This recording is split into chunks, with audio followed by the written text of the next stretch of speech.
Alright, how's everyone doing tonight? Get some more Final Fantasy going on here, guys.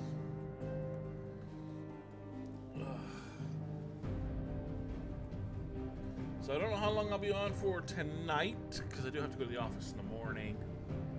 We didn't get much of a snowstorm. Not much at all. A lot of rain, though. Which was a possibility. Yeah, not too bad. But yeah, I have to go in the office in the morning just to see what's going on for next week, if there's anything going on or not. But yeah.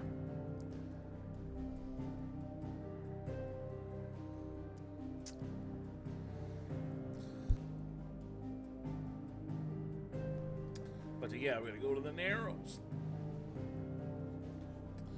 So, here we go.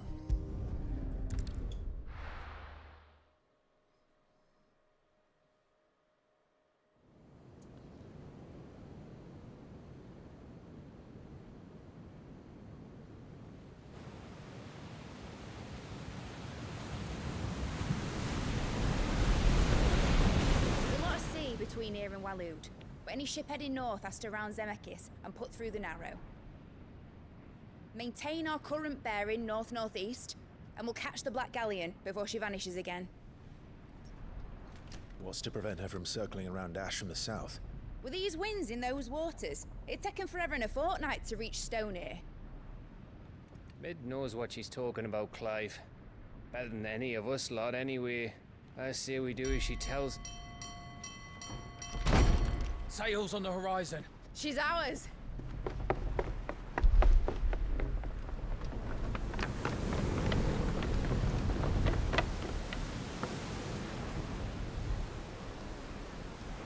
Look alive, boys! Full ahead! And keep those furnaces fed! Aye, Do you feel that, Jill? All hands! Battle stations!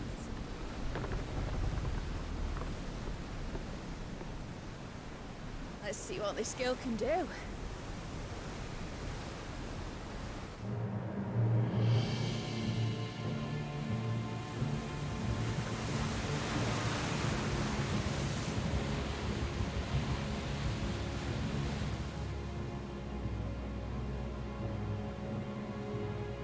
Where one leads, so does the other follow. The bond of consciousness which joins them condemning both to the same fate. Yet my every attempt to strike it from their hearts serves only to tighten its hold.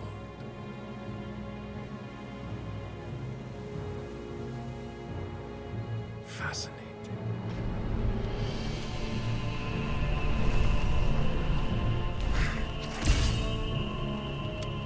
But then, there is naught my blade cannot sever.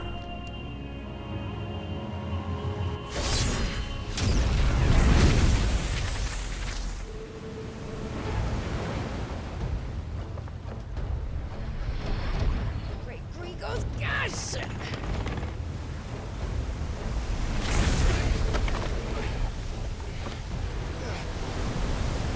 Barnabas. Hard a port! Heads down, you brutes! And brace for impact!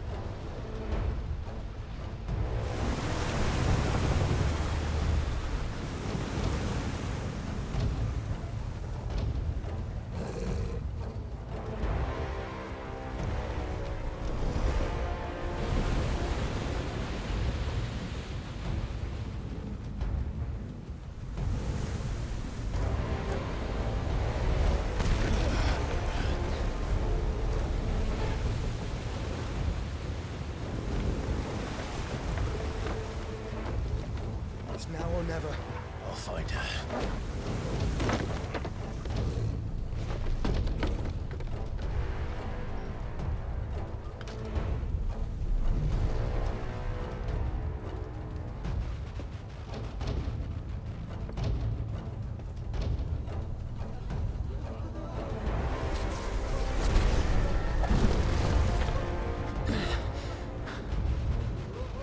Bloody hell! Out of starboard!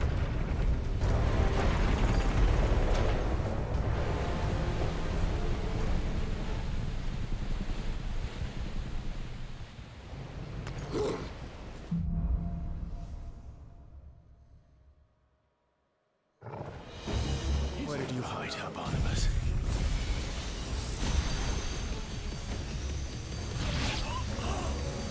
Captain down!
Oh yeah.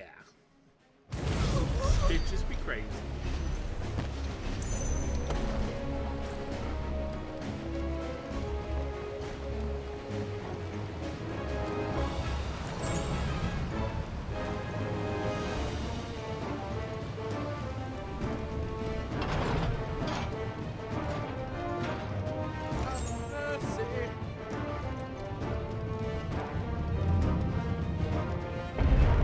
I need to hurry.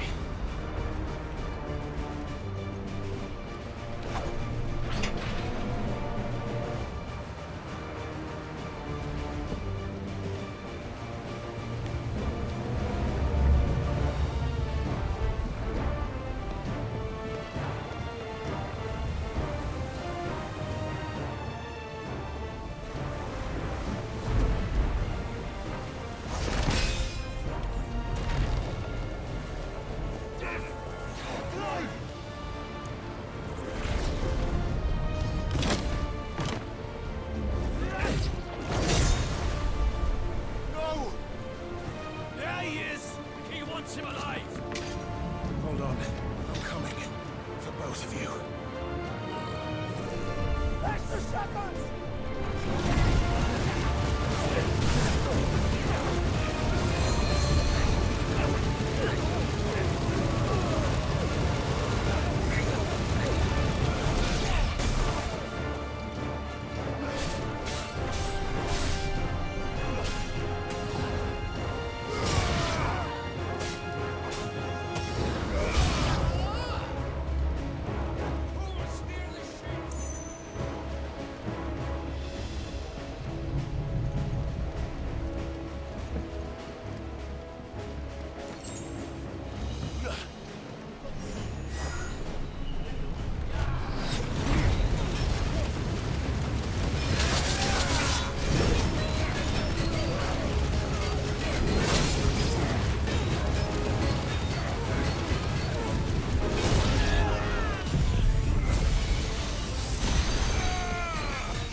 came.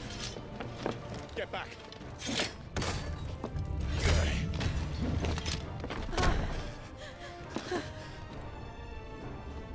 Clive, how did you... I'll explain later. Hands.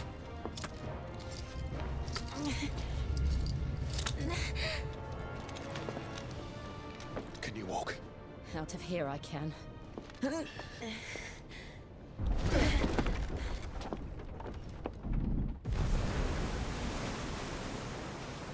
Stand still!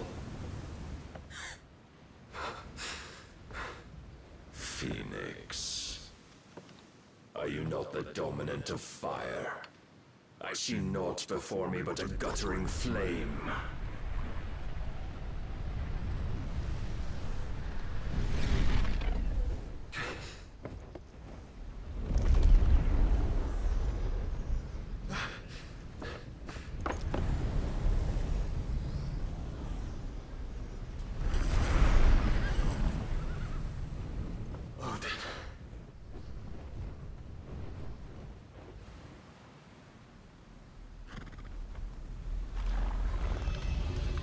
In earnest, then.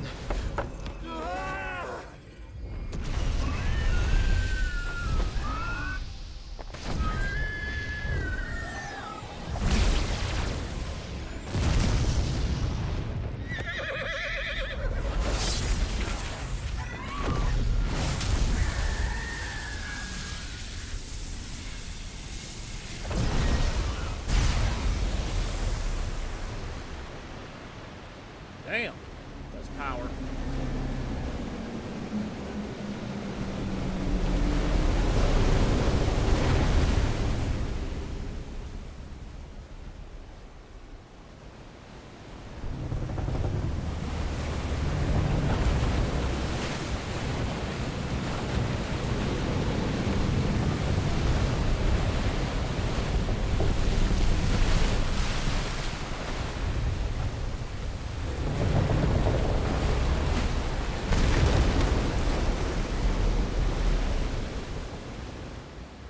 That kind of sucks. We're in the damn tank.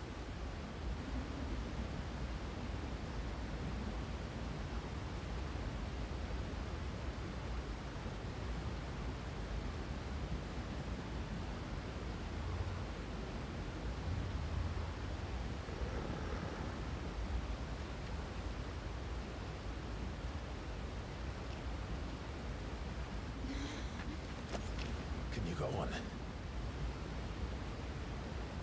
I think so.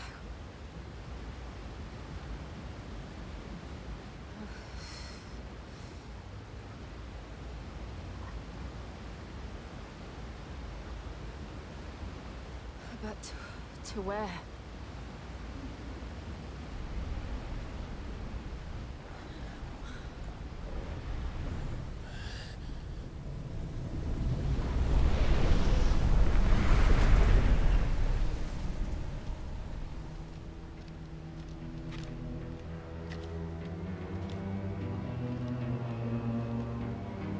You. What did you do to Joshua? The Phoenix? Oh, I expect he will survive. This consciousness in which you coil your feeble souls is grown thick with desperation. And thus has my master turned to my blade.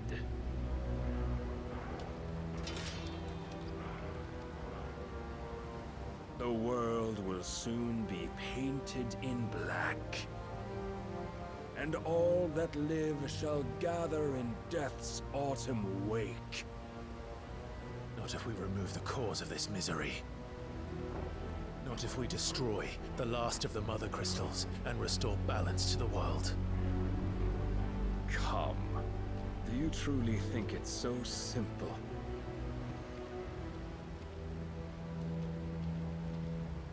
The Blight is inevitable. Not even the Almighty might stop its endless march. Your efforts will avail us naught. Naught, that is, but suffering. You must embrace the truth, Mythos. Accept your place with the Lord. Keep it. As long as there's a chance, there's a choice. Ever led astray by your blind resolve.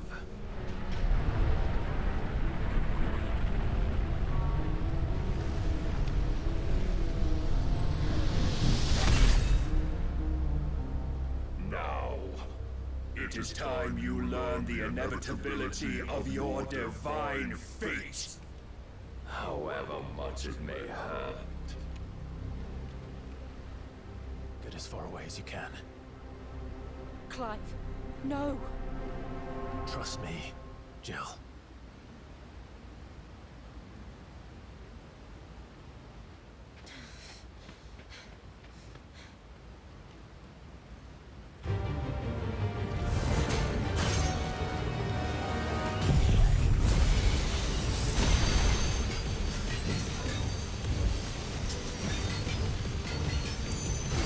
We don't have to do this.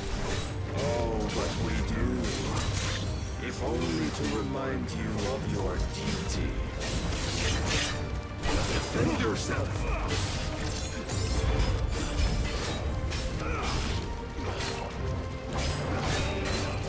In the short time since our last meeting, you have grown much. Yet as a vessel, I fear my lord will still find you lacking.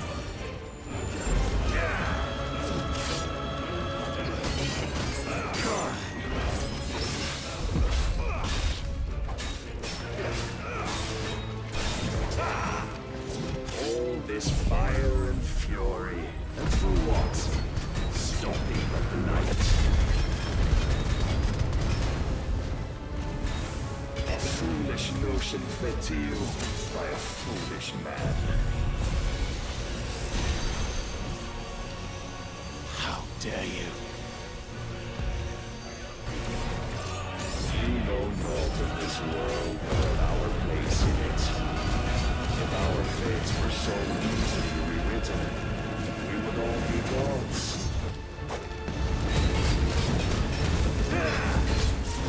I have seen enough. If reason cannot sway you, there are other means of persuasion that might.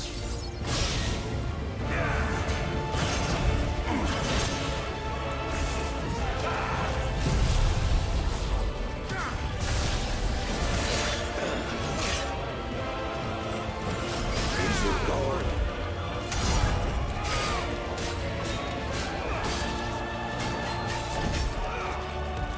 I shall cut you free. Cast off your chains.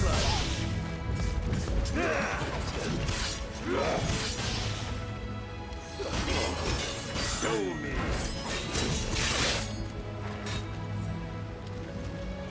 Rise, Mythos.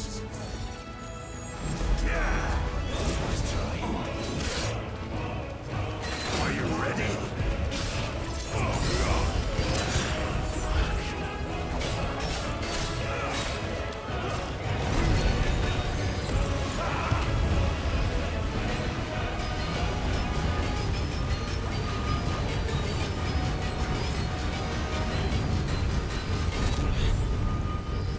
Let's roll ready.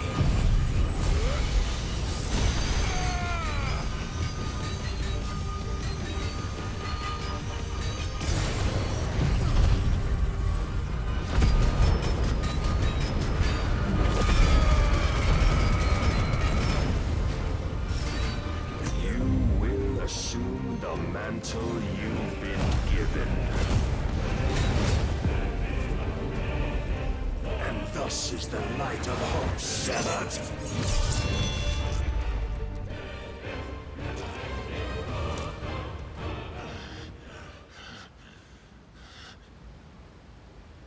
You would yield so soon. Never. Clive!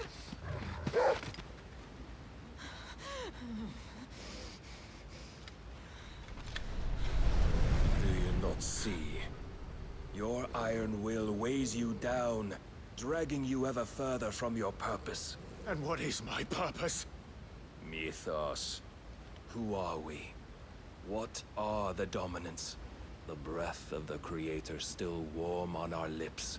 We carry his light that we might guide the masses in his name. We are but mighty acts of God. We are more than that. You would be nothing without what he has granted you. The power we wield is his, and yet every time we draw upon it, it wears away at our very being. It breaks us. It unmakes us, that its immaculate aspect might reveal itself. The icon. It is too much for even his chosen few. Apart from you, Mythos, you wield the might of many, yet your body does not answer for its avarice.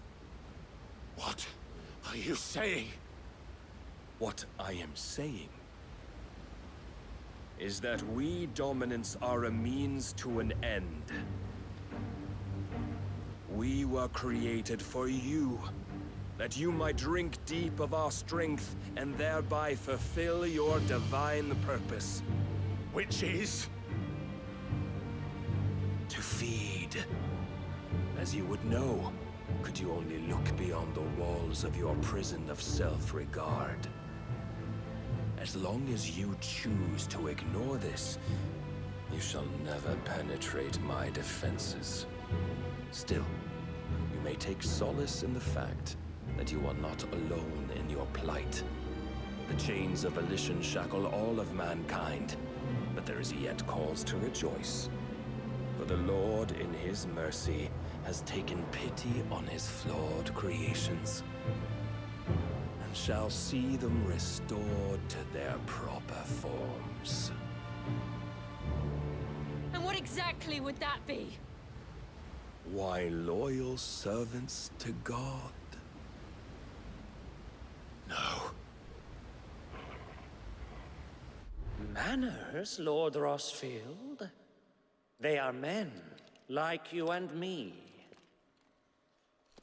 Albeit ones unburdened by the wills that drive our kind to madness. They are pure. They are divine. You mean to turn everyone Akashic? Not turn, Mythos. Turn back. For too long has mankind been led astray by their clamorous wills. It is time they return to a world of quiet equality, where they might once more know salvation. Salvation! And abandon everything we hold dear! We don't need your salvation.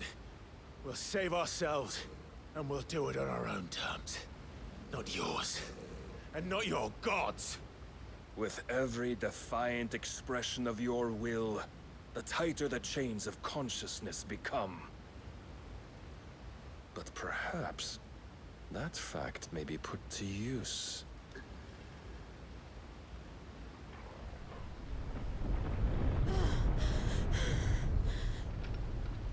Clive! The faster it binds you to the remaining dominance, the stronger your hunger will become. Until it leads you back to the only answer there ever was. Mayhap not by the path my master intended, but back all the same.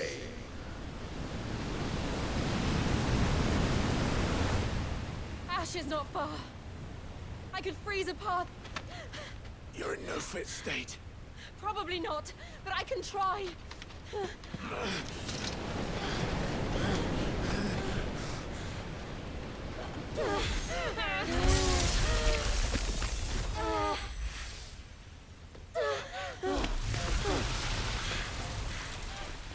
Don't look back!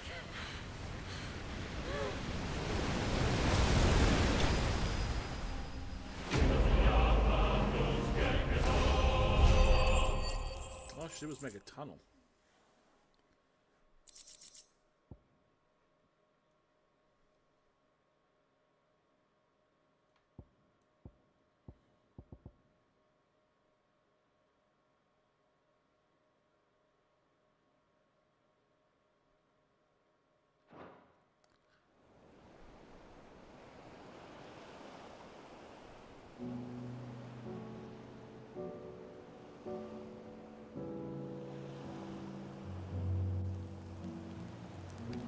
I hope the others are safe. The Enterprise was clear of the gap when we fell. They made it, Jill. And they will have seen the ice where it led. We need only wait till dawn.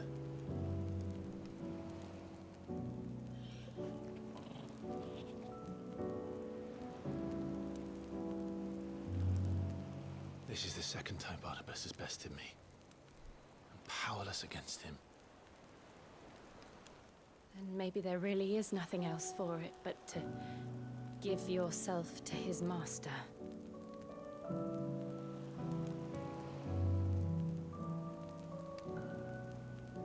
Only you won't do that. The Clive I know would never do that. So you believe?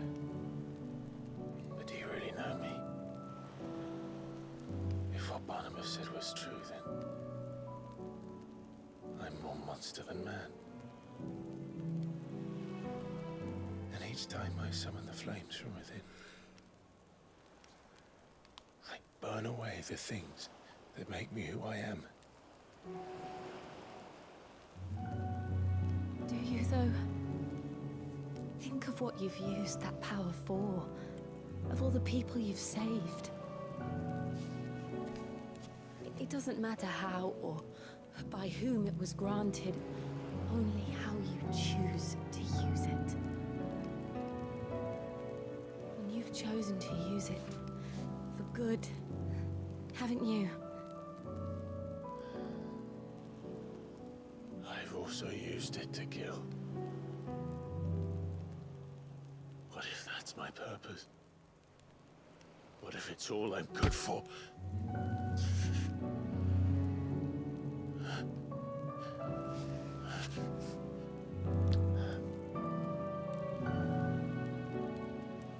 You're still that same boy I grew up with.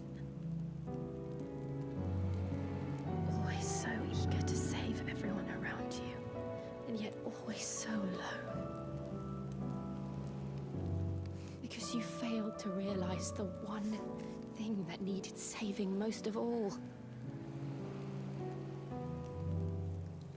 You, Clive. You. You never once took the time to save yourself.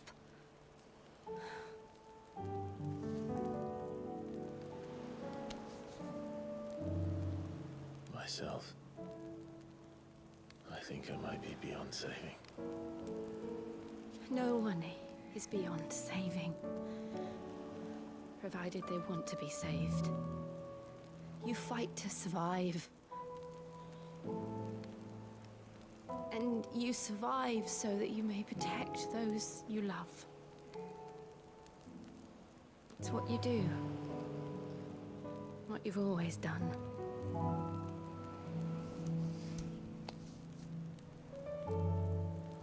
And I know you're not about to change. So I'm going to help you. To give you what you need to protect us all.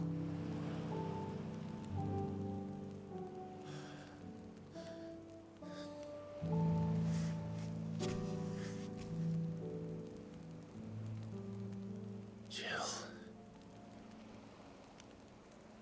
Are you sure?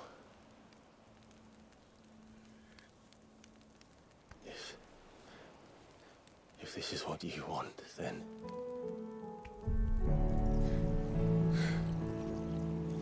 Don't worry, Clive. It is.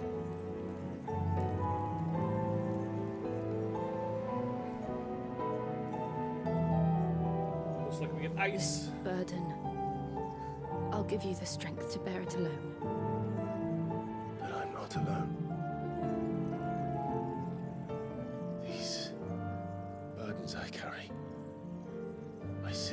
pain, my sorrow. I see now that they are all a part of me.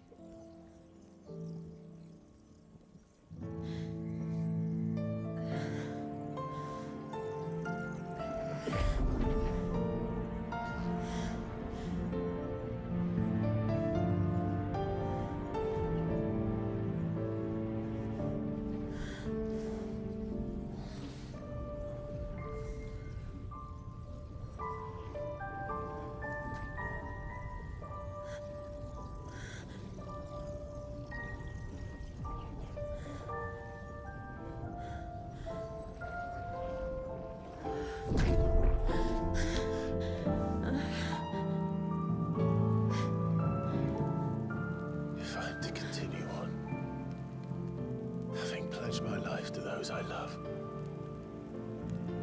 then I will gladly bear your burdens too, until my last breath. Clive.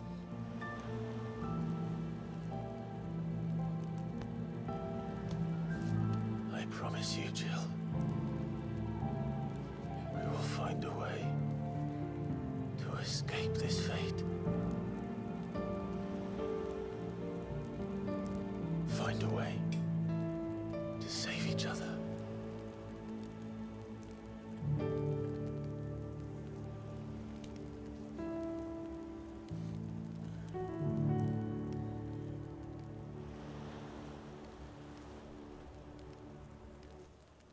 That we might one day look upon the moon again, together.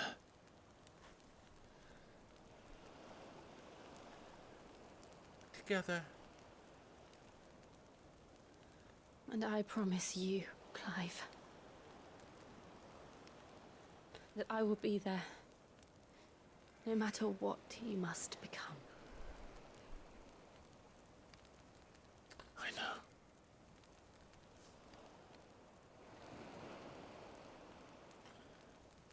I never thought a smile could bring me so much joy.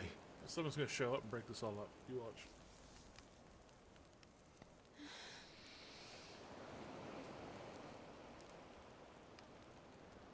Yeah, maybe not.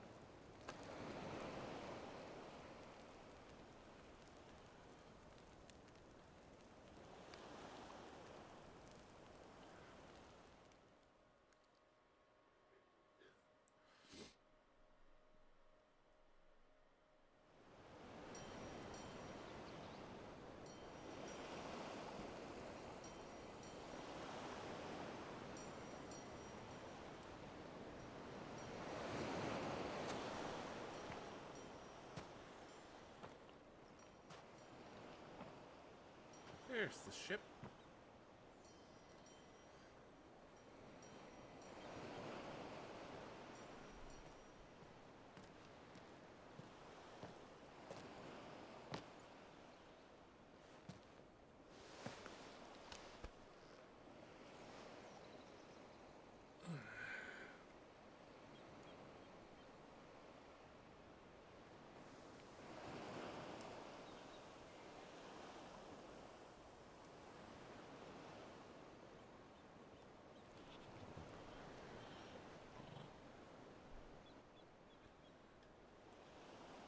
What of Barnabas?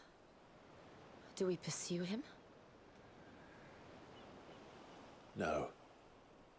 Our paths will cross again soon enough. Whether we like it or not. Besides, there is something we must do first.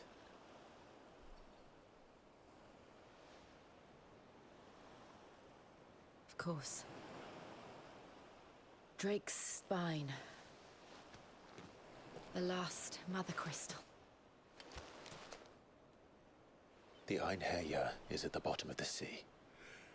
Waloed won't dare move on Storm without her. But they know we're coming now. We'll need a plan. And a damn good one at that. Then let's go home and find one. Ash will have to wait.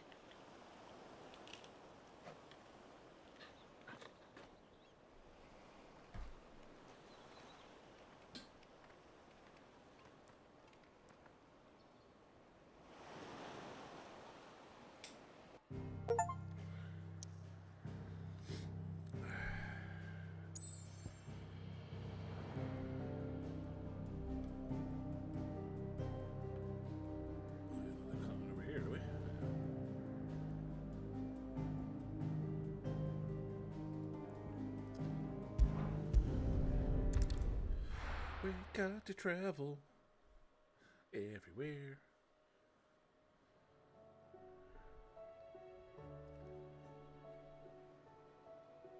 Mid says Odin split the sea in two. She's always been partial to a tall tale. But there's tall, and then there's tall.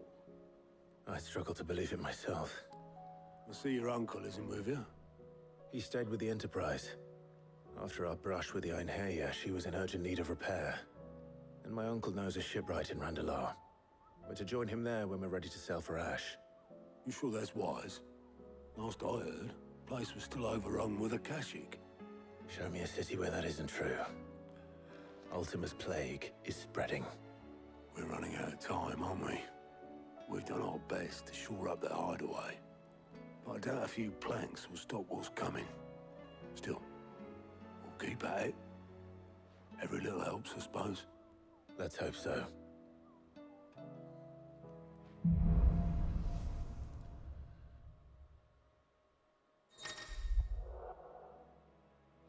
Yes, new power.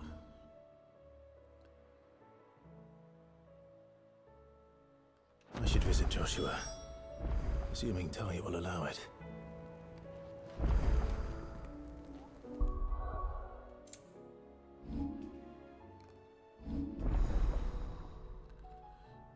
There she is.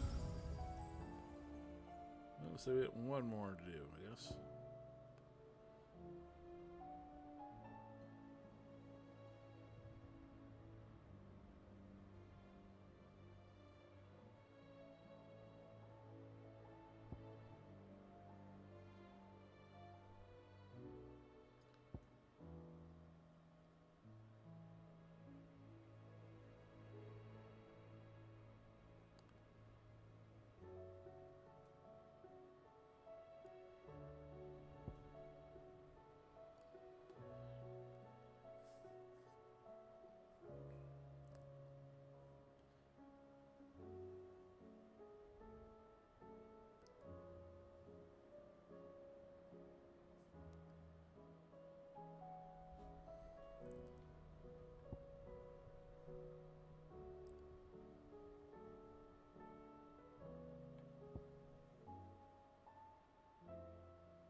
Someone would be better than this, but...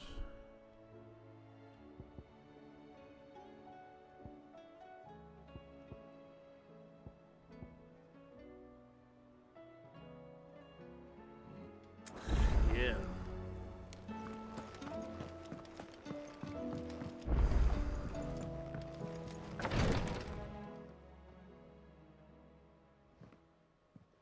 How are you feeling, Joshua? Better than I was. But not nearly as well as you should be. Your cuts and burns may have healed, but your body still bears the burden of every spell cast. And what would you have had me do? It was no ordinary foe we faced. It was the Warden of Darkness. Yet still, it was not enough. The king could have ended me at any moment, but instead chose to toy with me like a curl does a mouse. Yeah. You underestimate yourself. Oh, it was crystal clear. Only one man established his dominance that day, and that man was Barnabas. I'm sorry, brother. That was ill-spoken. It's just... I have never felt so powerless. And when so many are looking to us for strength, perhaps... perhaps the prince feels the same.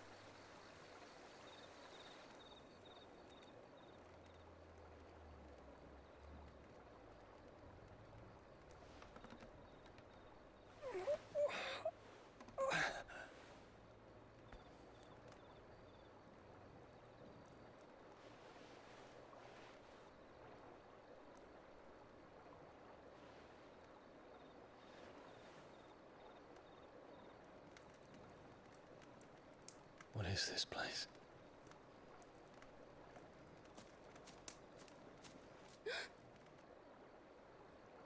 Don't move.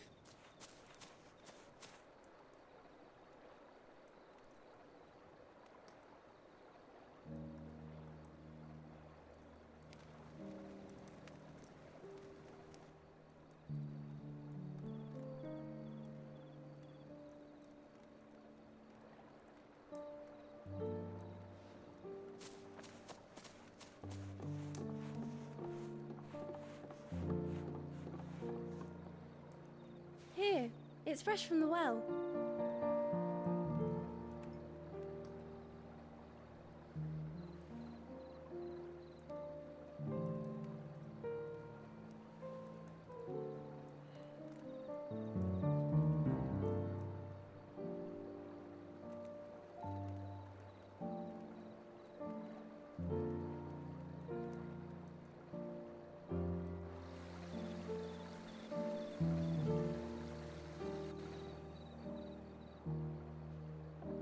Grandmother told me spirits sometimes get lost, and that the lanterns guide them to their proper place. I set one on the river for her when she passed away.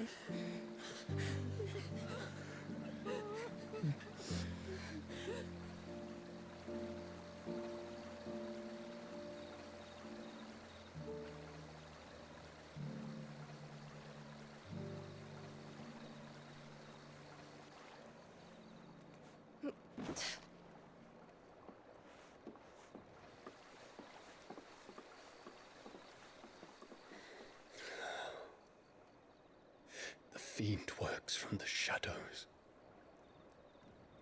Was it you who guided my hand then, Ultima? No, not you. This is my doing, my fault, my sin to bear. And for it, I must atone. Your hurts are healing nicely. It was my poultices that saw you well. You make them? And sell them, or try to. Earns me enough for bread, most days. Forgive me. I have nothing to... I know, but I couldn't just leave you lying there.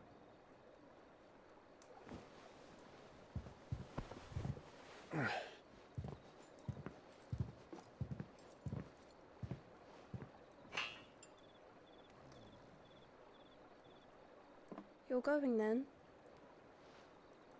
Of course. I'm healed. Thanks to you and your poultices. Will you promise to come back and visit?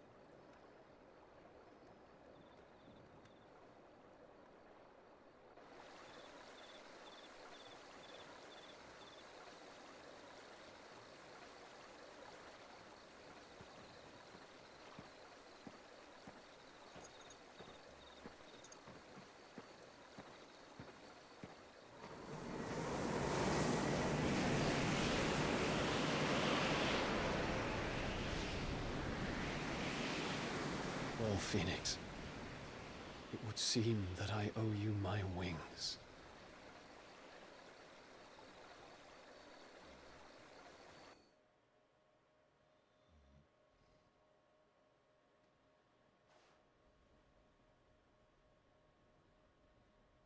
Perhaps he can find an answer. You will be returning to Waloed soon, I gather. I see no reason to wait. Then neither do I. I can think of a few, but I doubt they'll stop you. You will take your medicine. Of course, Lady Daya. Set on leaving already, are ya?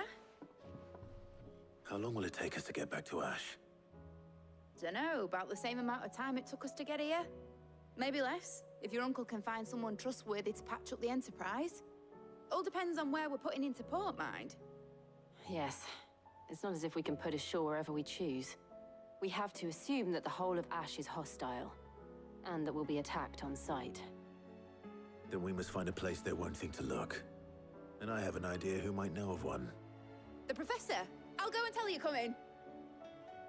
While you're plotting our course, I'll be in the shelves with your lawsman. I wish to pick his brains about Ultima. Then I'll talk to Karen about supplies for the journey. They may not be easy to come by in Ash.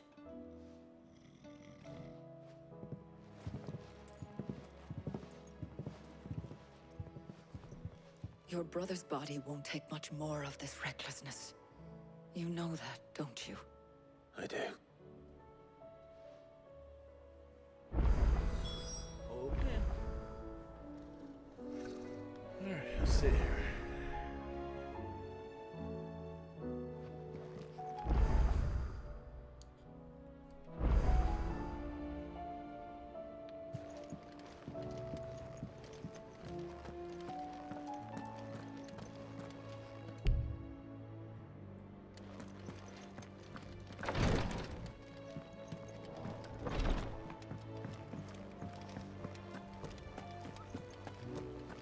I still say it were a compliment. Say. Ah, Clive. I was wondering when you'd arrive. Please tell me you've come to take our young prodigy here off my hands. I'm not here for Mid. I need information on Ash. Then why not ask Molly if you can look in one of her ovens? Go on. As soon as the Enterprise is ready, we'll be setting out for Drake's Spine. And we're going to need a safe place to land. Preferably one that won't see my ship blown to shit and splinters. If it were that easy, do you think Waloed would have resisted invasion for so long? Very little is known of Ash, and the information we do have is spotty and outdated. We have the good King Barnabas to thank for that. Waloed's borders have been closed to outsiders since the day he seized the throne. If there is anywhere safe to land, you won't find it on my map. Then tell us what we will find. I'm sure you know better than we do. But no splinters. All right. If it will get you out of my hair. But interrupt me, and it's over. Understood?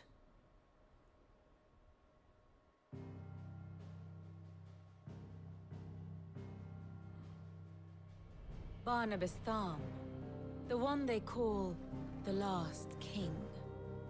Understand him, and you will understand the kingdom of Waloed. Barnabas was only a boy when he arrived from beyond the southern seas, and barely a man before he united the ragged tribes of Ash. And having unleashed them upon the formidable Veldamark, he set his throne upon the ancient kingdom's ruins. The victory sent shockwaves around Valisthea. Tales of Odin's might spreading through every court, parlor, and drinking hole in the realm. Note that this was in the year 843, and that the king still sits upon his throne some 40 years later, quite untouched by time. Waloed's recent inaction left many wondering if Odin had lost his appetite for war. And yet here we are. The Einherjar was committed to the fray, a bold declaration of intent. Orcs swarm around Drake's Fang, and throngs of Akashic haunt canvas streets. Though how precisely the havoc they wreak serves Waloed remains unclear. Regardless, if the order to attack truly came from King Barnabas, then one thing is certain. Waloed has achieved the impossible, and made bedfellows of beastmen and the ether-addled alike. All of which is a roundabout way of saying that you will be in unknown territory when you set foot on Ash. Much of the continent has already been lost to the Blight, and what few ports remain will be fiercely guarded. And that is to say naught of its natural defenses.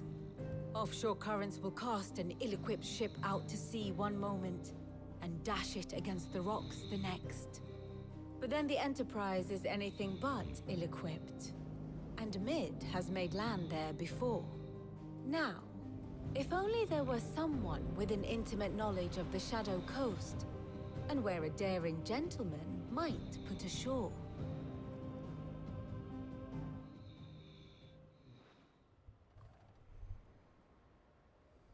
You see, Clive, you had the answer all along. Do you think you can get us back to that beach, mate? Picked you up from it, didn't I? Not that it were easy. The currents were a rape bastard. But then, if it wasn't hard, it wouldn't be worth doing, would it? Well said. Thank you, Lady Vivian. If a few morsels of common knowledge and a sprinkling of tavern talk are worthy of your thanks, I wonder what genuine intelligence might earn me. Probably more visits. Mid, I need everyone in the ale hall now. I'll fetch Joshua from the shelves. Aye, aye, Captain.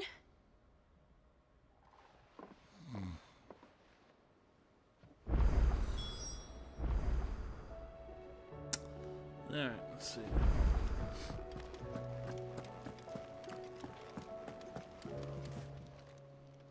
Fancy a look at the list, do you? Quick look.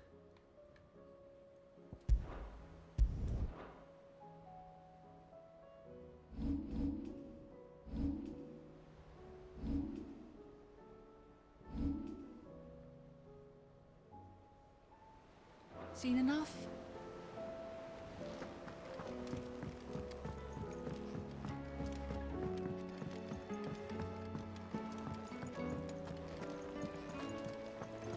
Covered in nicks and lumps, the lot of them. It's a wonder they can still walk.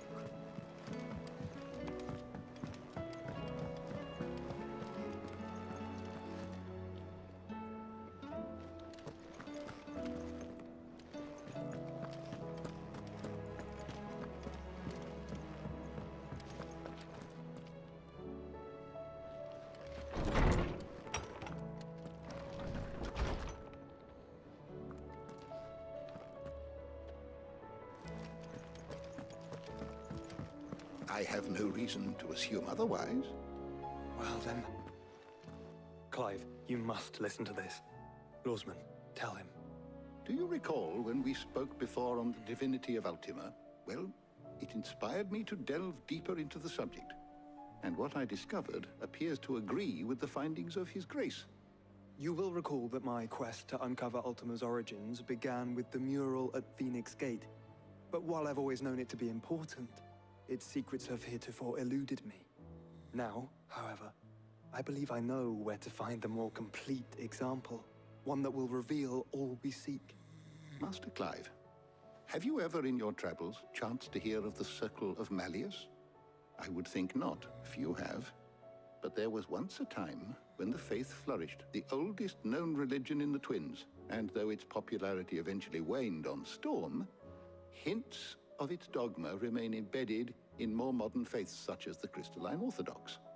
Wait, you said it waned on Storm. What of Ash? Religious monuments are often torn down or repurposed when new faiths rise to prominence. But if no new faith arose, then perhaps the ancient temples might still stand. And so, you see now why I must accompany you to Waloed. It would appear the past still has much to teach us, though in this case, it would not have been possible without the musings of Moss. To think that you carried a copy of my old mentor's chronicles all along. I am relieved to discover it in good hands. I shall guard it with my life. Joshua, if you're finished here, join me in the ale hall. I need to speak to everyone before we leave. Right away.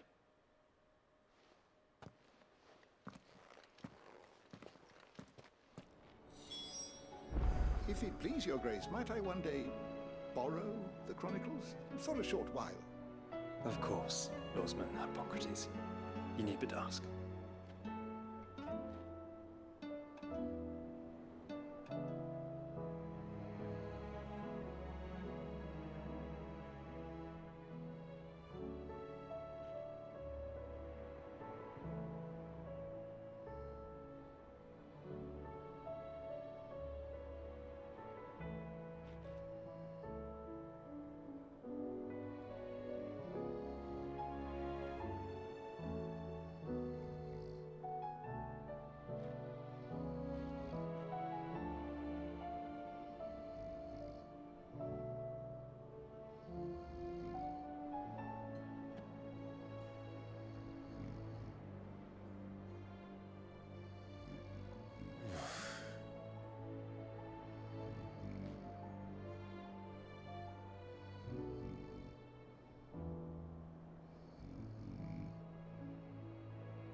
If it please your grace, might I one day borrow the chronicles for a short while?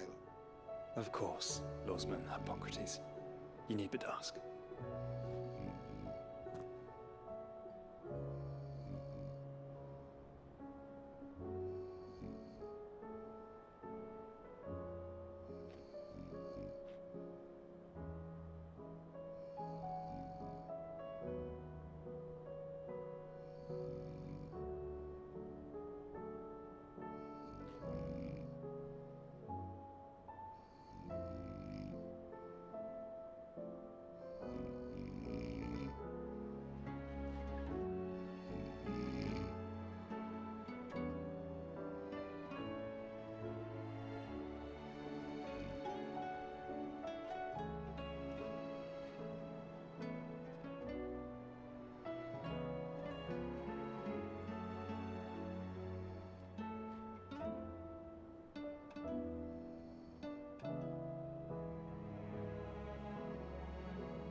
If it please your grace, might I one day borrow the chronicles for a short while?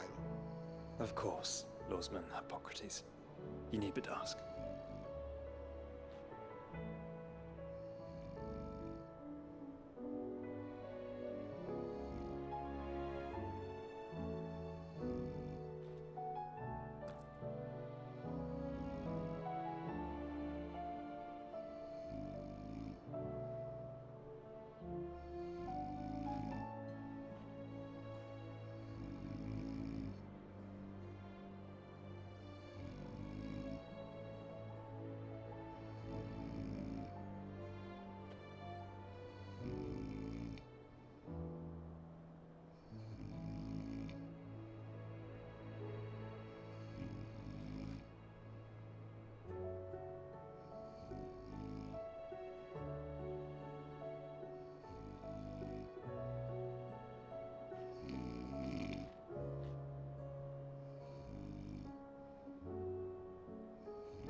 If it please your grace, might I one day borrow the chronicles for a short while? Of course, Lawsman Hippocrates. You need but ask.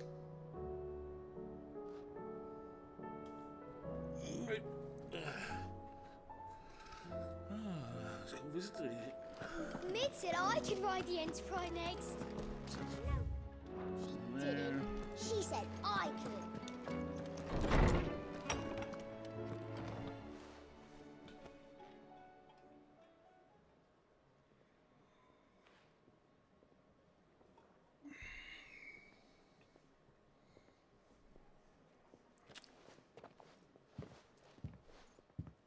My apologies. By now you've all heard where we're going and why. So I won't bother you with the boring details, only the important ones. If we attempt to approach Stone here by sea, there's a good chance we'll be sighted and fall prey to the capital's artillery. So instead, we'll disembark on the southwest coast and make for Drake's Spine on foot. I say we, but it's highly likely the entirety of Ash is under the rule of Ultima. A large party would only attract unwanted attention, as well as slow our march and require supplies which may be difficult to obtain. Only Joshua and I will be going. And a scout. Preferably a good one. Gav, do you know of any? You bet your ass I do. Might still borrow some of Lady Vivian's maps, though. Just in case, like. Once you've dropped us off at the Shadow Coast, you need to retreat into neutral waters, fly merchant colors, and stay inconspicuous. If you sense any danger at all, you leave us behind and return to Storm. Inconspicuous is my middle name. But like hell am I leaving anyone behind. The ship ain't going nowhere till your scurvy mugs are smiling on deck. Jill, the Enterprise will appear a tempting target for royalists and pirates alike. You're to stop anyone boarding. Don't worry. I'll keep the ship and her crew safe. You'll be needing passage home, after all. But... very well. If there are no questions, I'll see you all at the docks.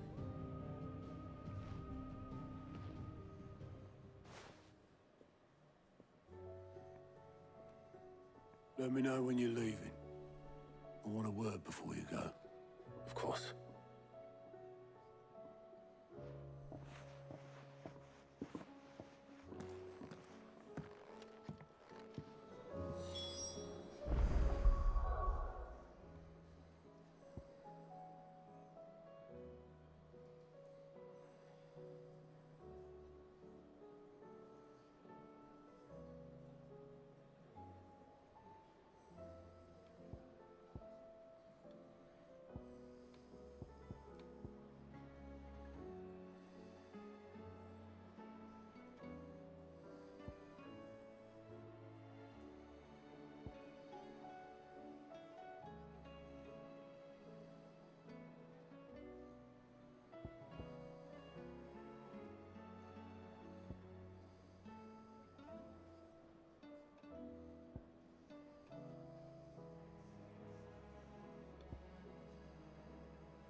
Yeah, I don't know if I'm gonna use that ice or not. I don't know. Oh, don't tell me we've run it. I do not know.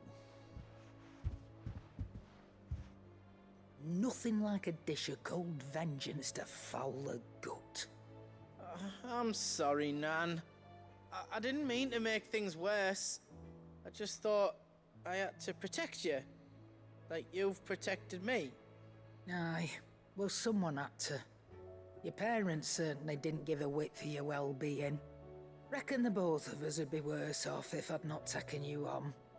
You've always been me right eye, Goots. And I'd have you stay that way. So don't you dare go looking for trouble again. Well, I will. If you ever need help, I'll do it again and again, and you can't stop me. Why, you big lump. Fine. Play the hero if it makes you happy. Thanks, Nan. I won't let you down.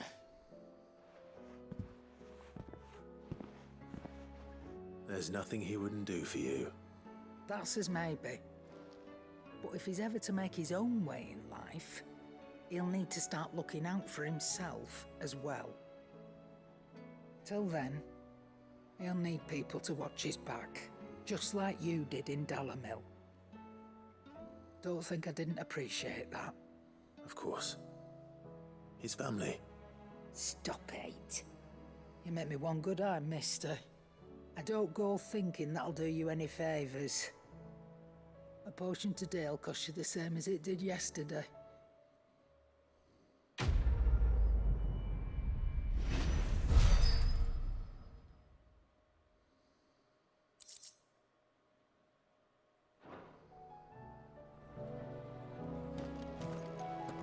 The stew's awful thing these days. Trouble with your gear, or Sancfordian, dear?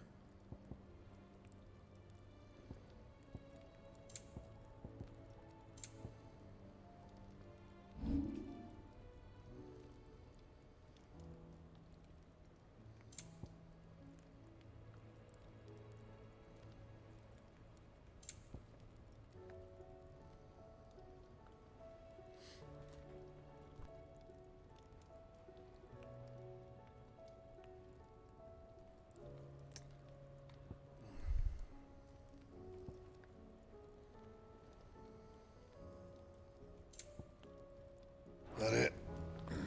Fine.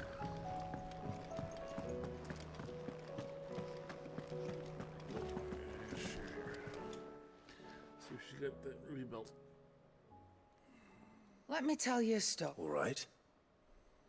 Them rumours wet legs were spreading.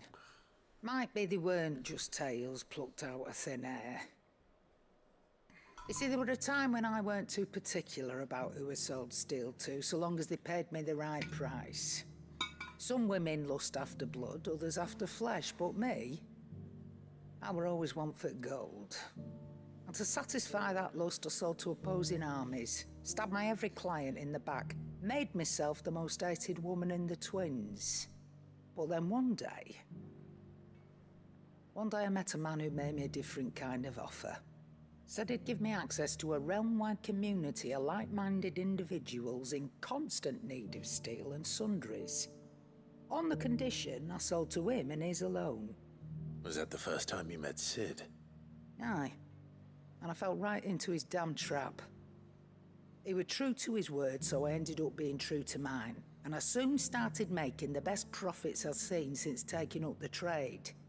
And all without aiding or abetting any outlaws. Except Sid himself, that is. Told me about his plan to topple the mother crystals, you know. Said that with them gone, the realm would want for all manner of things. An opportunity for the likes of me to mint gil. Why, I reckon an enterprising individual could find himself the richest dam in the twins. And that's when he had me. I emptied my stores that day and moved into the hideaway proper. And the rest, as they say, is ancient bloody history. A dozen years on, and I'm still not the richest dam. Not for lack of trying, mind. But I can say that I have never been happier. You've all shown me there are some things more precious than gil. That there are.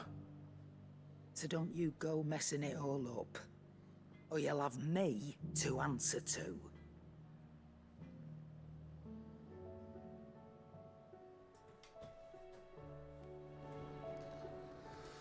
Now, let's see what you got for sale. Still alive, are you? If you're gonna buy something, be quick about it. You'll not find a better price than that.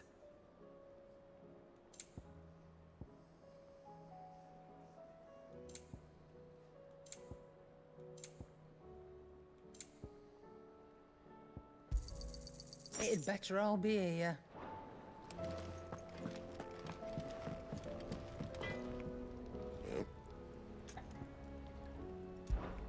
What do you want?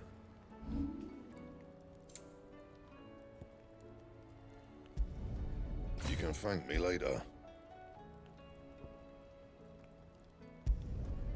My best work, but it'll do.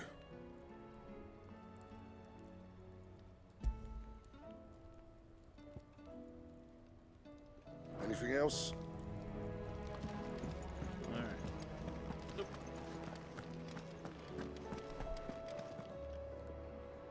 Okay, nothing in the room there. No letters or anything.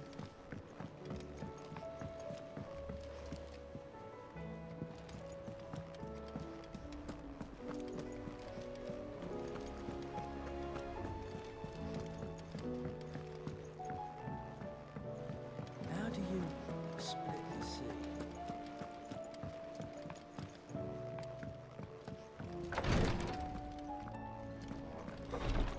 She can't kick this up. Glory to Griga. There you are. And not a moment too soon. What's happened? Taya's busy working herself into an early grave. Since the arrival of her latest patient, she's refused to stop, even for a moment. I've tried offering to see to him in her stead, but she won't hear of it. Clive, she hasn't left the infirmary in days. She's pushing herself too hard. And if she doesn't rest soon, will you talk to her? Order her to her chambers if that's what it takes. Because if she keeps this up, I fear the hideaway will be without its best physica before too long. I know better than to order Taya to do anything, but I'll speak to her. Oh, thank you. I pray you have better luck than I did.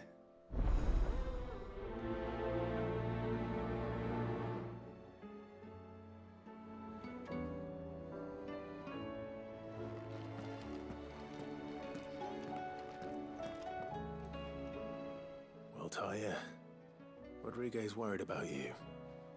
And if what he says is true, then so am I. We all admire your dedication, but you do need to rest. I will, when it's time. Until then, I'm staying put. We owe him that much. Who is he? Someone from my past. Someone who doesn't deserve to die alone. It won't be much longer. The crystal's curse has almost finished its work. If I had the tears, I could ease his passing. But without them, we've nothing that will touch the agony of those last few hours. How would tears help this man? Not my tears. Tears of mercy. Alicia, it's the only thing strong enough. You wouldn't, Tyre. Surely. There must be something we can do for him. Sometimes an easy death is the greatest kindness we can offer. You do well to remember that, Rodrigue. I will. We have all the ingredients we need for Alicia Balwam. It needs to be fresh, though, so we rarely have much to hand. I can make the draft if you can bring me what we're missing. Just tell me what you need. There is a species of venom-weeping spider that lives in the forests of Norvent, near Lorbert's Pass. Bring me one of their eyes. Preserve it as best you can, but avoid contact with the tears. I'll make sure the other ingredients are ready before you return.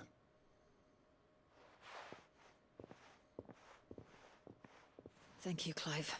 I won't forget this.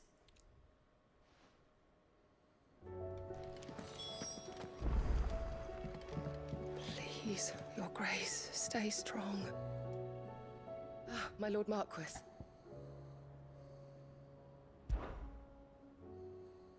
Yote, is anything the matter? You seem troubled. Perhaps I might be able to help. My lord. Yes. Perhaps you might. It's your brother. His condition continues to worsen, though he does his best to hide it. The lesion on his chest pains him more with each passing day. I had feared as much. There are certain elixirs which can ease the suffering of those afflicted by the curse, but... But His Grace's case is severe. The drafts I have been able to prepare for him thus far have ceased to have any real effect. So I consulted with Talia and certain of my comrades among the Undying about the possibility of finding something stronger. And thankfully, a recipe was found. The only problem being that the critical ingredient is exceptionally hard to come by, and our supplies are almost exhausted. Unless we can secure more soon, your brother's anguish will likely become unbearable. My lord, I know that I have no right to make demands of you. But would you help? For Joshua's sake.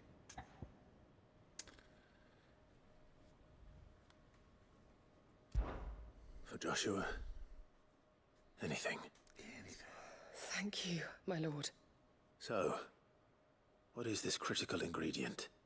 A rare herb by the name of stonerwort. It grows only where the ether is densest. The vigor it stores in its stems helps to counteract the curse. We discovered a patch near the aqueduct in Rosaria.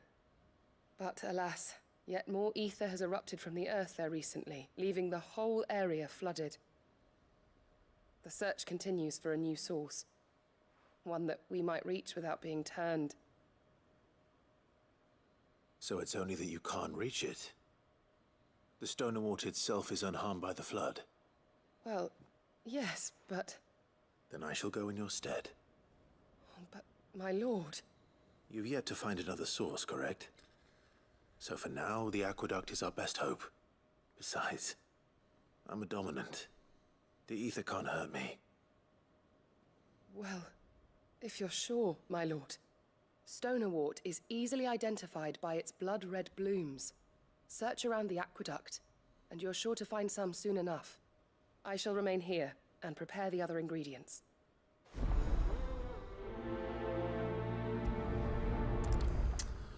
Alrighty then. I guess we're gonna do a couple small quests, I guess.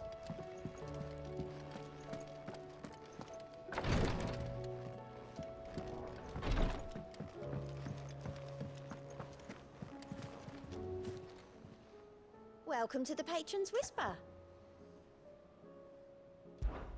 Is everything we've received and everything promised all yours?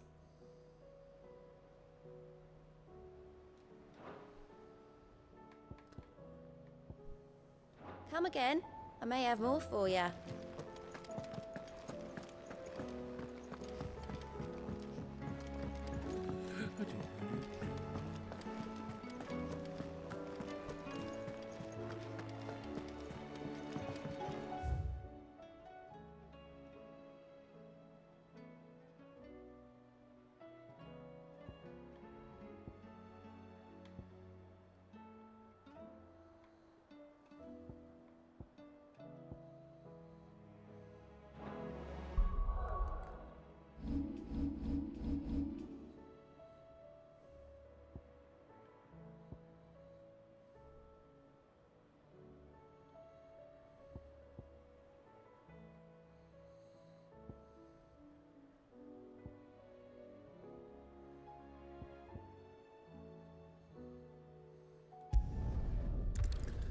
So we can knock these side quests off.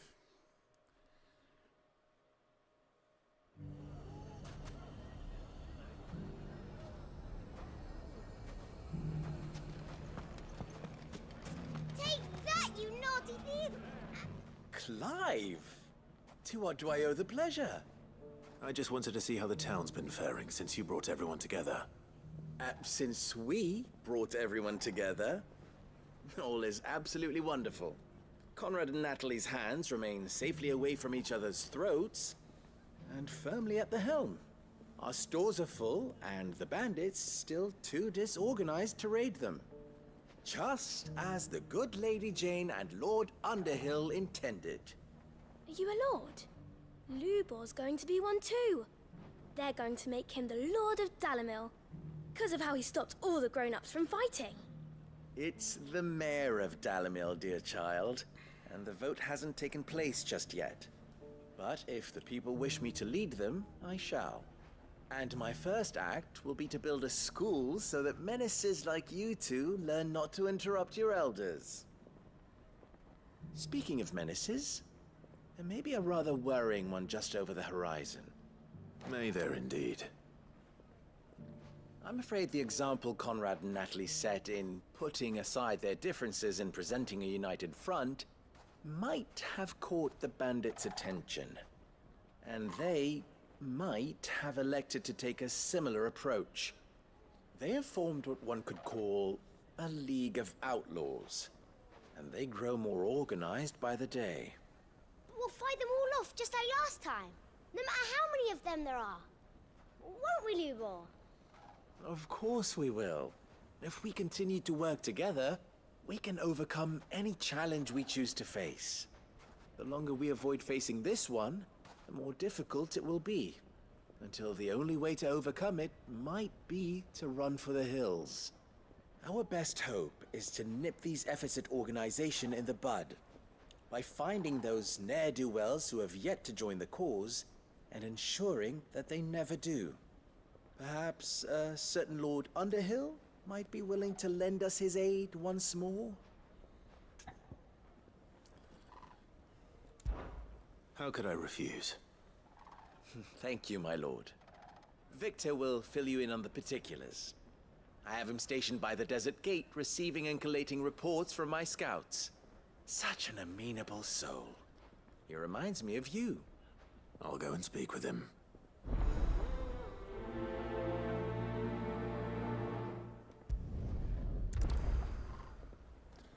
Alright guys, give me a quick second. I'm gonna make something What's to drink the difference between a and lord and use a the mayor? bathroom. We'll be right back. That's easy.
give me another couple seconds here, guys. Just gonna make the tea.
Alright.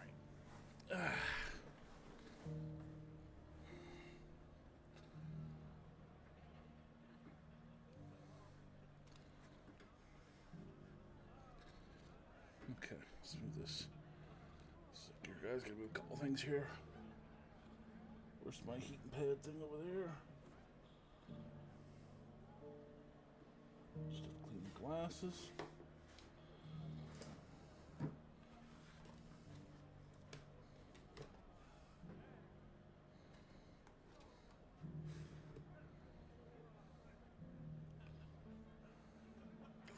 Ow, hot son of a bitch.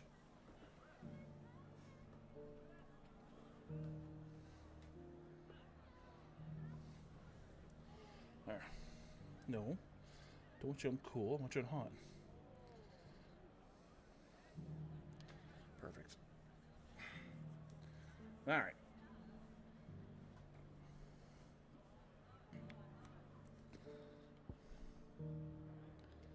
One of them swings a sword, the other forges them. A League of Outlaws. Sounds like we have some competition.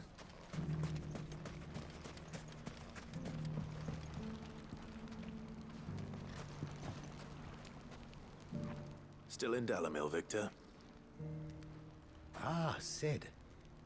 I thought you'd have returned to Cosnis by now. I did. Then I came back. I've developed something of a fondness for the place. And having worked so hard to see it saved from one fate, it would seem remiss to abandon it to another. A sentiment Master Lubor certainly isn't shy about exploiting. Hence my doing his bidding yet again. You're not the only one. What does he want you to do? He asked for my aid in putting down the bandits. And he said that you might be able to help me find them. Then you've come at just the right time. I was on my way to speak with Conrad about how to organize our forces. There are more camps in the vicinity than we can safely strike at once. But we must strike together, and we must strike soon at as many camps as we can. We can't give this League of theirs time to rally its forces. All right. Which camp shall I take? There's one upriver. Just out there, across the dunes. Leave it with me.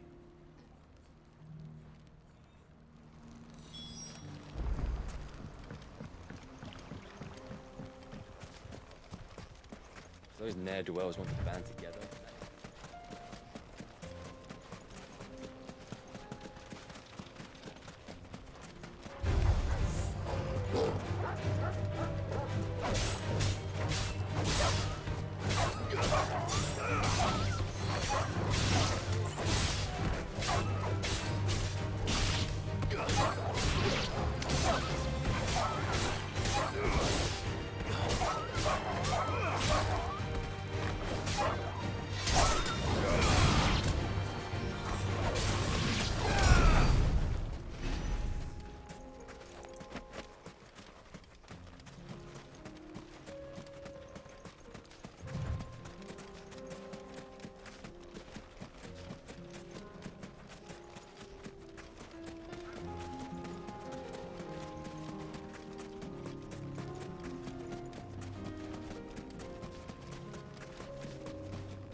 That must be the camp Victor mentioned. Come on then, Toggle. That's him! The one who killed Locke and Fingers! Take his head off!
I'd better let Victor know.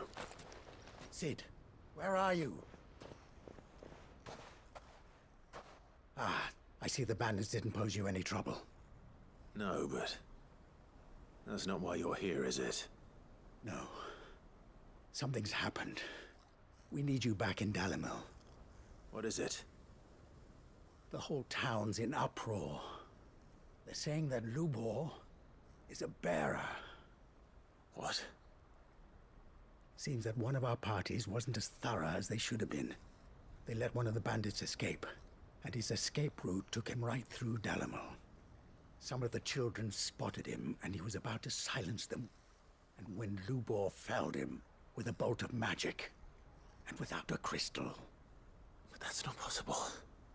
It is, if he's a bearer and has been hiding it all these years, which is what people are saying. If he has, well, I wouldn't blame him. No man is branded by choice. Still, all those people see is a man who's lied to them all his life. One who was made a leader of himself when the world believed he should have been a slave. Fuck. I don't know where we go from here, but I know one thing. Lubor needs all the friends he can get right now. You're right.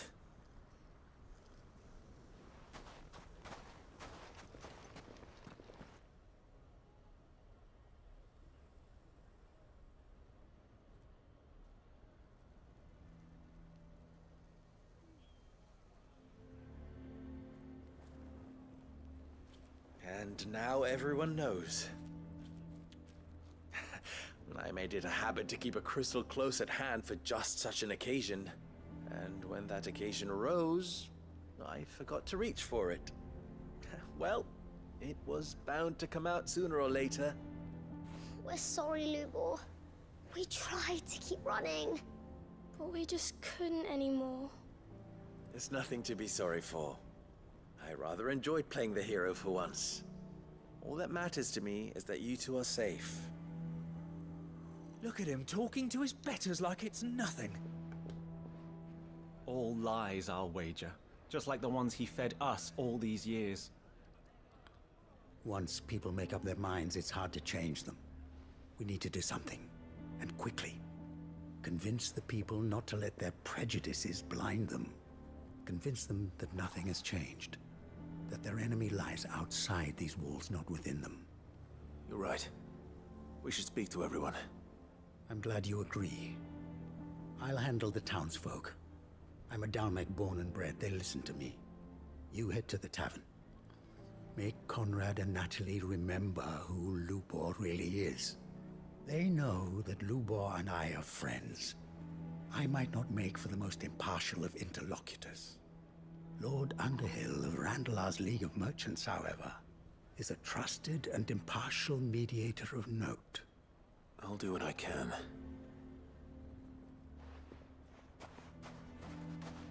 Lubor, stay here with the children. I can't promise anything, but we'll try. And that is all I can ask of you.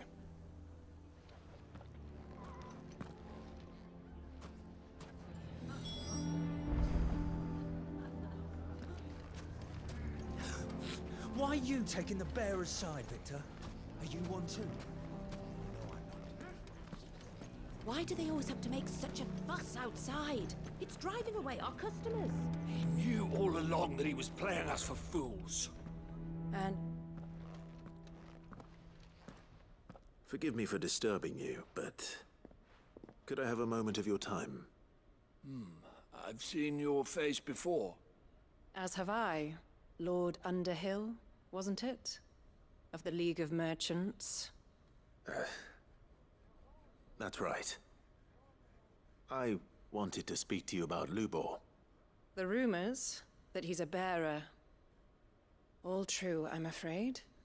He'll never be mayor now. Not if I have anything to do with it.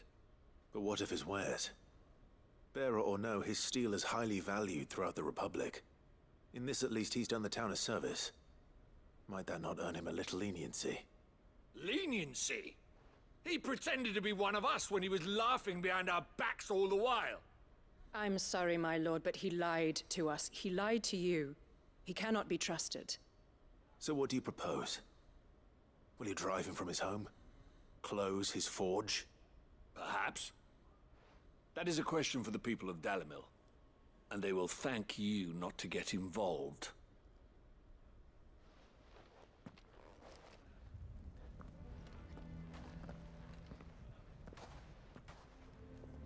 The townsfolk have made their minds up. There was nothing I could do. Nor I. Conrad and Natalie refused to consider anything but their own wounded pride. You never know. Once their anger is cooled, they might see things differently. For now, we should report back to Lubor. All right.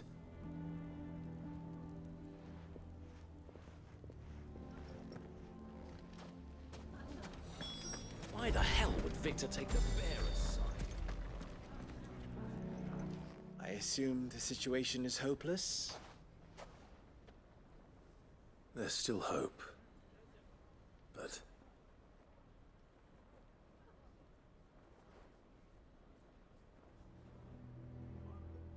But perhaps not in this lifetime, I think it's fair to say. You mustn't think like that, Lubor. Give them time. They'll come around. We'll talk some sense into them in the end, you'll see. No, you won't. And your efforts would be better spent elsewhere. But Lubor... Rosina would often tell me that steel does not lie, that a blade is a reflection of the smith who forged it. To yourself be true, that was her point. Rather an ironic one when you consider that her life was taken with a blade of her own making. But I do not doubt that she was always true to herself and what she believed in, right to the end. And so must I be. I must do what I know to be right, no matter what others might think of me. And now, I know what that is. I must embrace my new role of villain so that the people of Dalimil have something to unite against. For only united can they hope to stand against the threat that awaits them. I'll need to make a suitably dramatic exit, of course. Don't go, Lubor. You're the only one who was ever kind to us. We'll be all alone. Again. Trust me, little ones. It is for the best that I go. Not only for the town, but for you, too. How could it possibly be for the best? These children need you. The least you can do is give the townspeople a chance to change their minds. They would not take it, Victor. It's over. Over, you say? And so just like that, you're going to throw this town and these children to the wolves? I thought you were better than this. But it seems you had me fooled as well. Victor. Forget it. Do what you will. You sure you're making the right choice, Lubor?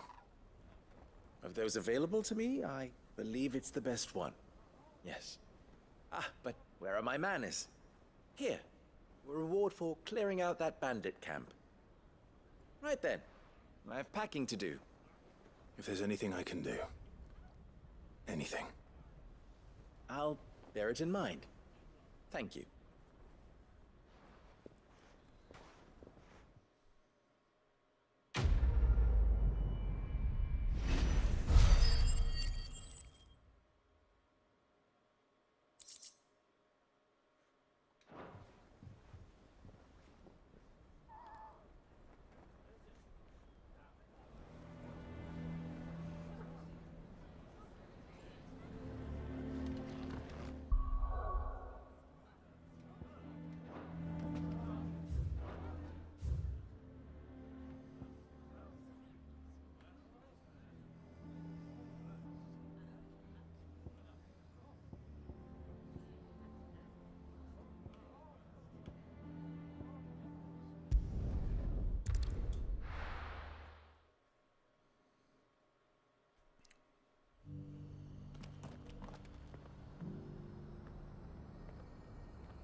Lord Rosfield, is there aught the Undying might assist you with this day?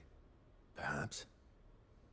My brother said that your order was helping him with his quest to uncover Ultima's origins. Have you learned anything of note since last we spoke? Little and less, I regret to report. I see. Be assured, however, that we will not rest until the truth is known.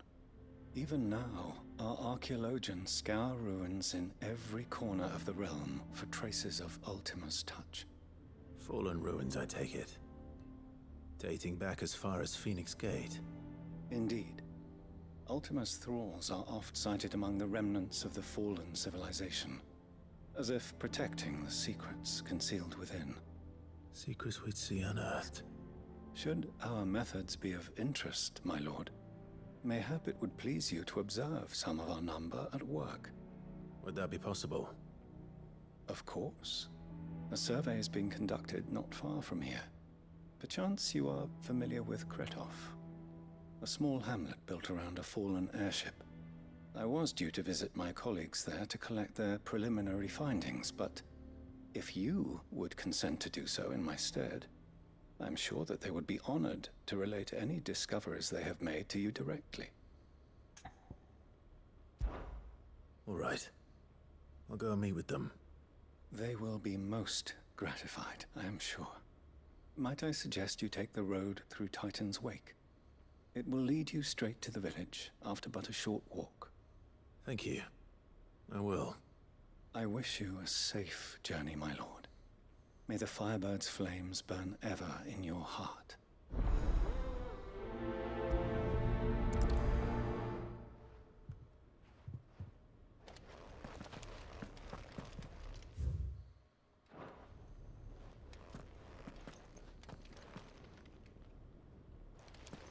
A village built around an airship.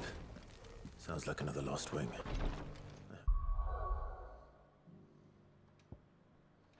The inhabitants are just as...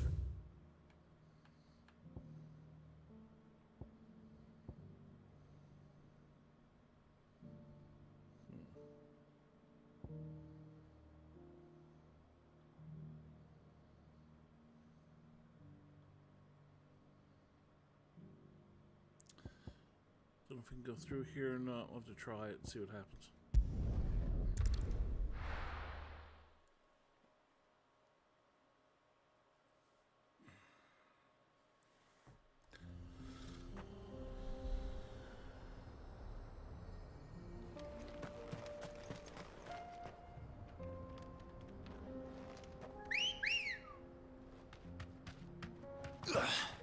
Let's go.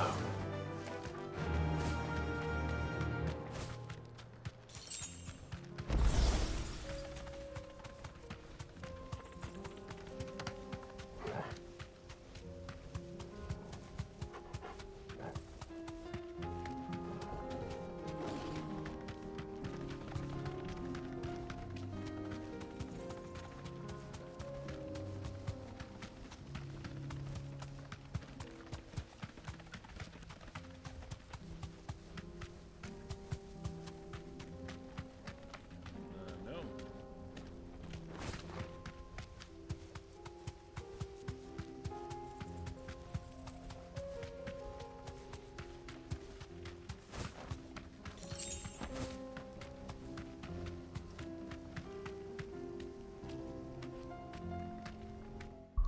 God, this color sucks. What's wrong with this thing?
Fucking leg.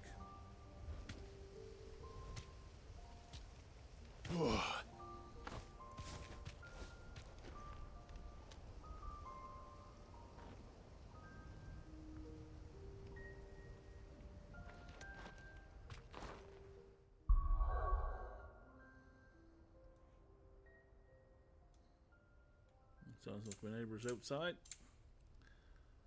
playing with his tractor.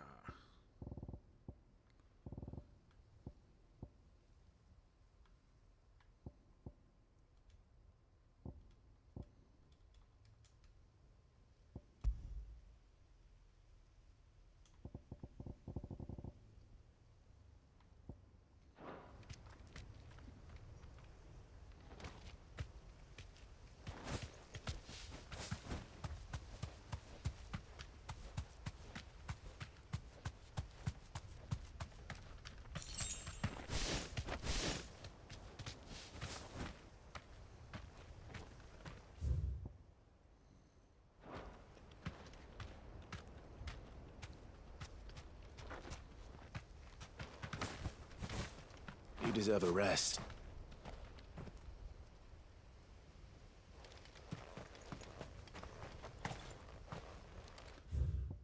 Okay, let's see here. Let's get a little bit closer here.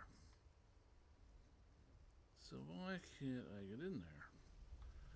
I don't know if we have to go this way through here, to the back way, which is probably what we'll end up having to do. Well, this keeps lagging. Let's shut it off. Start it again.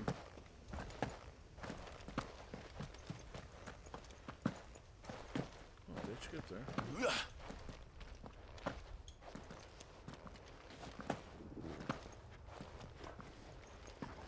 Any other time you can climb this, but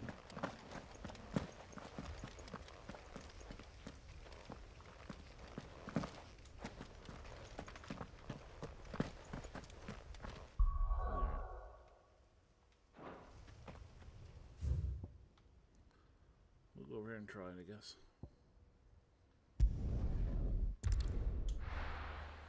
And hopefully fix the lag issue. If not, we'll have to restart the game. Nothing unusual. That's never happened before, right? Looks better. Come on. Yeah. Much better.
Thanks, girl.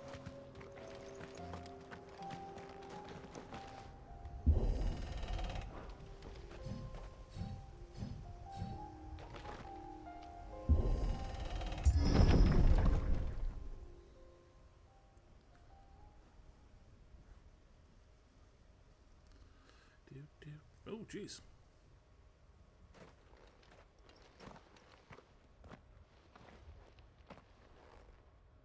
Oh no.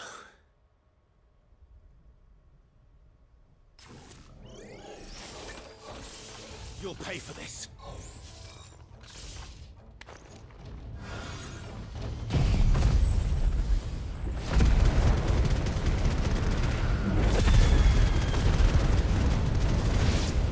There may still be survivors.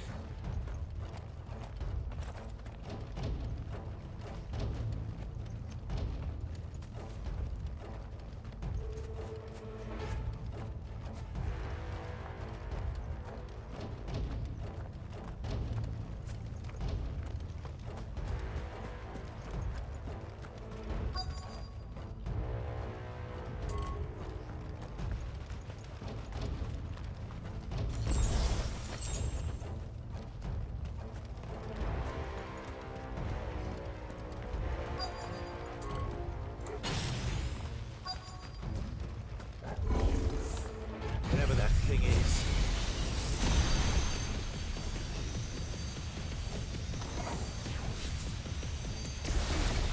I'd say it's their leader.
Excellent. Up to 6,000. Should have stayed in the past. These must be Cyril's colleagues. You have our thanks, stranger. Who are you? Forgive me, my lord. I did not recognize you.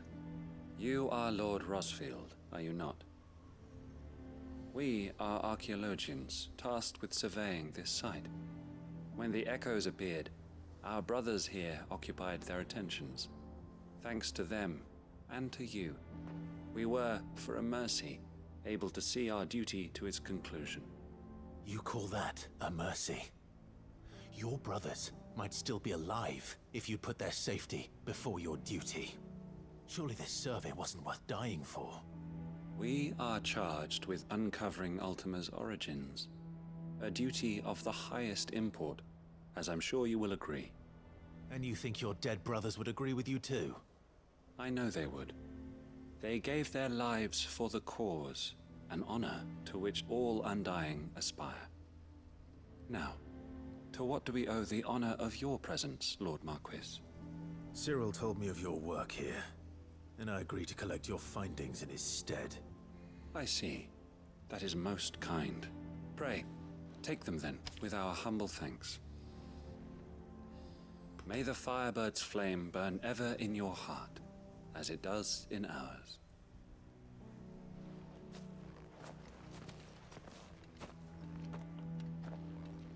It's one thing to lay down your life for another, but for a survey...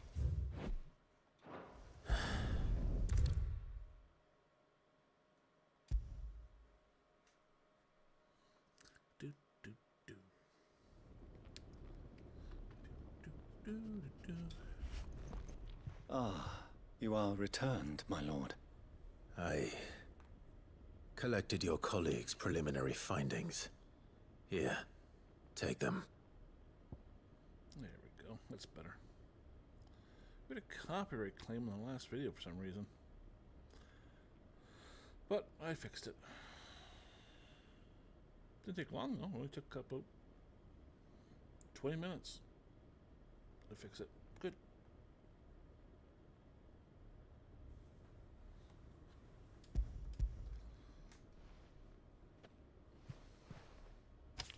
My thanks.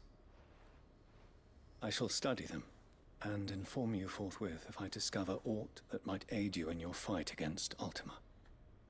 Cyril, your survey party suffered several losses in Kretov. Losses which could have been avoided, had the others not chosen to complete their work, instead of saving their friends. Were these your orders? No. This was their choice. Every Undying devotes his life to the service of the Phoenix. It is our sole duty, and should we die in discharging it, so be it. Even when death is avoidable. My lord, I fear that this is not a point over which it would be fruitful to argue. The Undying have served the Phoenix for countless generations, and your opinion of our methods, however earnest, is not like to change them. We live to serve the Phoenix. Our very order exists for that purpose, and that purpose alone. Cyril, I know that you and your brethren answer only to Joshua, but allow me to offer you a word of advice. It does not further the cause of the Phoenix to have his loyal followers surrender their lives without good reason.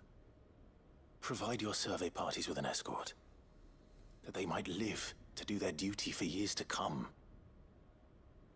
Think not only of how you can serve the Phoenix, but how Joshua would want you to serve him. Please. For all our sakes. I thank you for your advice, my lord. If you will permit me to respond, our faith in his grace, Joshua Rosfield, is absolute.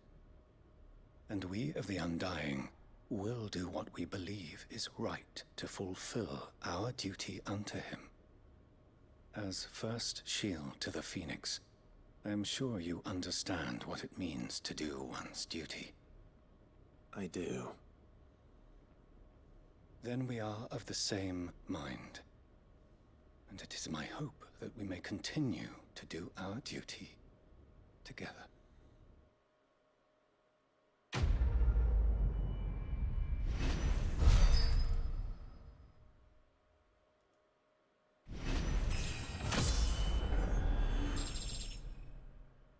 Nice. HP's up, attack's up a little bit. I wish we could still control all that, but obviously we can't. Alright, let's see. Cool down. Oh, ice. Okay, we're not using that right now.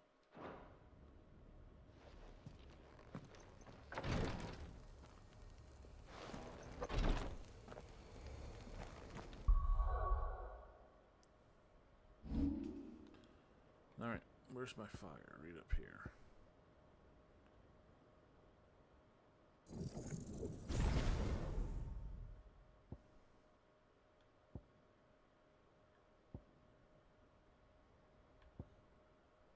Okay, let's completely upgrade it.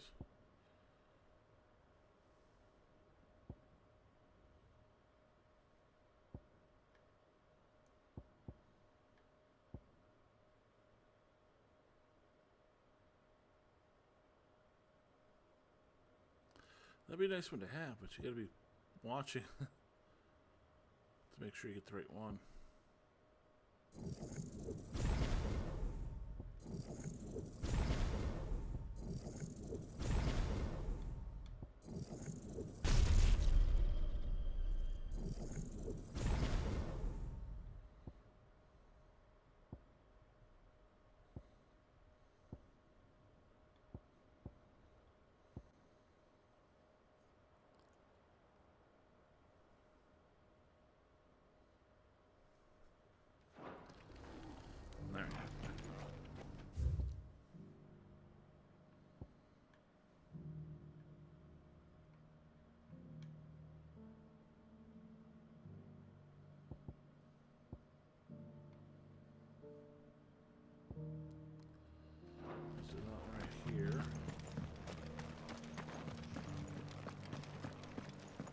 Careful how you pack that leather. Any crystal scratches. You there! The strapping lad with the sword. Finally. No one was paying me the slightest heed. Is something wrong? At the university, the students would hang on my every word. Sadly, this far from home, I'm just a vagrant graybeard. The university? You're a scholar. A specialist in ancient cultures. The most accomplished in all Valisthea, some have said. Not that I look the part in these tattered rags. In my heyday, no obstacle could have kept me from my studies. Yet here I am, a wizened windbag, bested by the many steps of Tabor. The answers I seek lying just beyond my enfeebled reach. Would you do an old man a kindness and brave the stairs in my stead? You'll be amply rewarded, of course. Climb the stairs and memorize a few inscriptions for me. Assuming you know your letters, that is. Some courteous soul is rumored to have carved clues to Tabor's rich history into stones dotted about the village. 3 of them, to be precise. 1 each to the north, south, and east. I'm here in the hope that those carvings might shed light on a riddle I've been pondering for some time. Namely, the otherwise undocumented origins of Tabor's unique people. People quite unlike those of neighboring lands. I can't promise I'll remember everything perfectly. Remember what you can. I'll piece together the rest. Make for the domed pavilions, and you'll have no trouble finding the stones.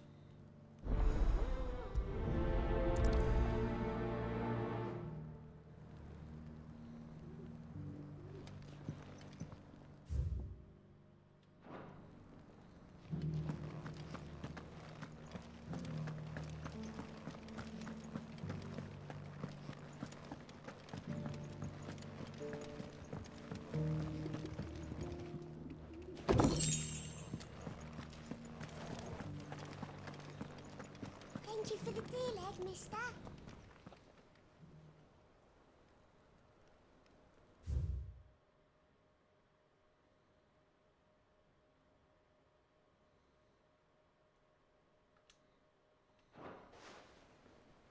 What golden plains might the wanderers have called home, I wonder?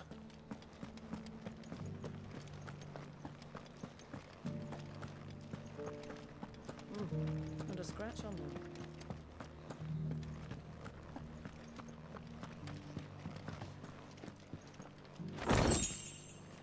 So it's these stones to Canva, and the rest of the boxes to Dalamil.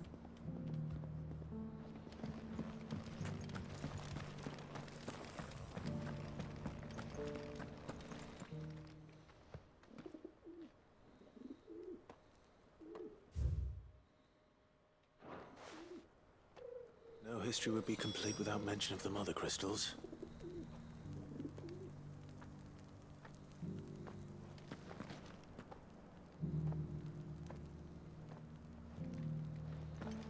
Why won't the sky go back to how it was?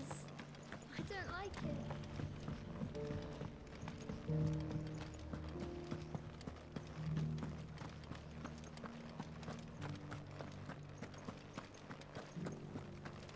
Have you noticed the Elder has been coughing less?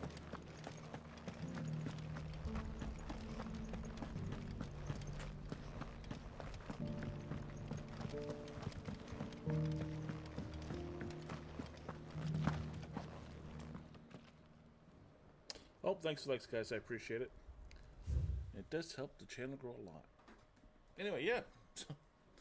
Don't forget to subscribe and like, guys. It does help a lot.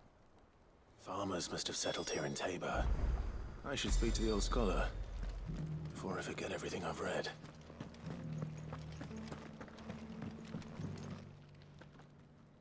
The engravings were in good repair considering their age.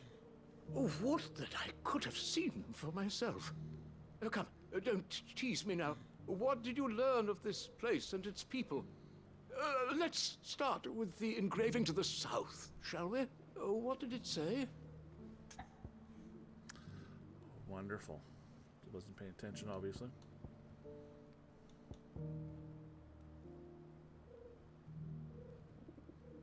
Let's go down. Guardians of the Crystal, the first stones of Tabor. Sacred hold thy noble blood, till ends the mother's labor. I'm pretty sure that was it. Fascinating. It would seem the founders of this city were descendants of those fallen charged with protecting the mother crystals. But whatever could have driven the Guardians so far from their sacred charges, I wonder? The engraving to the north is next, I think.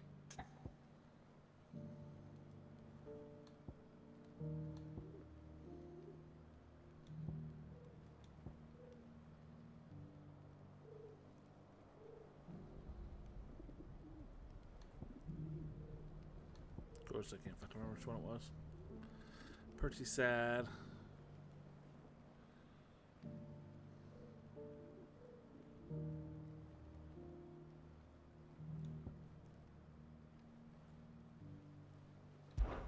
Wanderers of the Golden Plains, lay your roots in stone. With pride recall thy noble past, and make these rocks a home. Or, I think that was it, at least. No doubt you're right. There are vestiges of nomadic customs in Tabor its guardian roots could never account for. This is proving most enlightening. Now, for the final stone.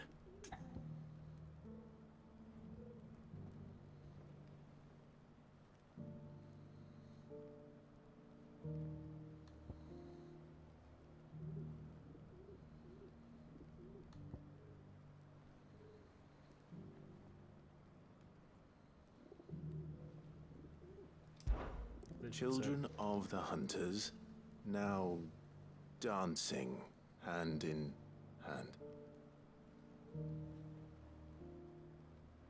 That can't be right, surely. I'd rather suspect it's not. Good. Doesn't sound right.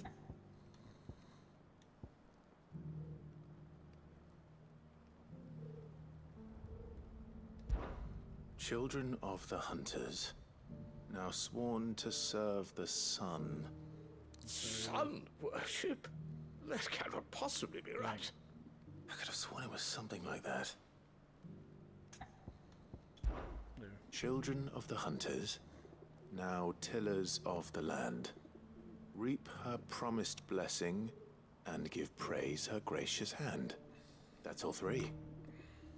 And so, we add primitive farmers to Tabor's founding peoples, the final piece of the puzzle. 3 engravings, one for each of the 3 peoples to have settled Tabor in ancient times.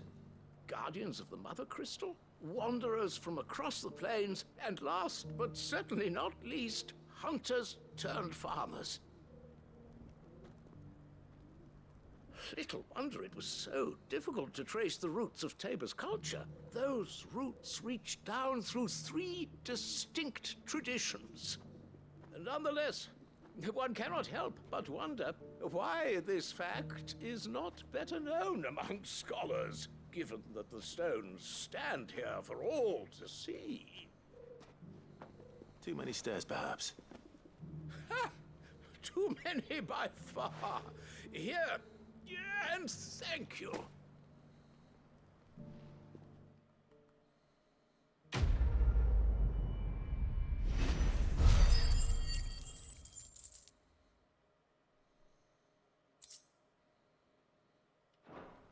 Oh, yeah. All right.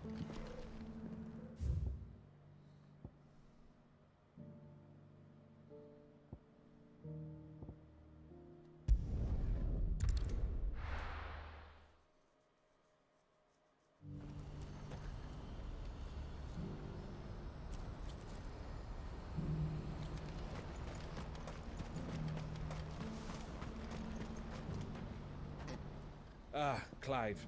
You'll be pleased to know that the negotiations are progressing well. That is good news. Yes. Our comrade in Randalar has just sent word that the contract should be signed very soon. But I still have much and more to prepare. It's a huge undertaking moving this many bearers at once. You couldn't do me a quick favor, could you? What is it this time? More wild beasts? Nothing like that. I just need you to go over to the caravans and ask El how long we have until the bearers arrive. Find out exactly how much faster I need to get all these supplies moved. All right. I'll go and ask. Thanks, Clive. I owe you one.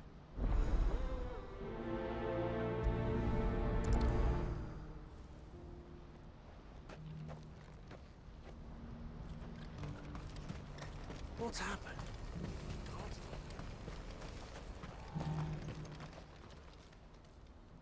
Don't blame yourself, El. This is their fault, not yours. I know, but... No buts about it, all right?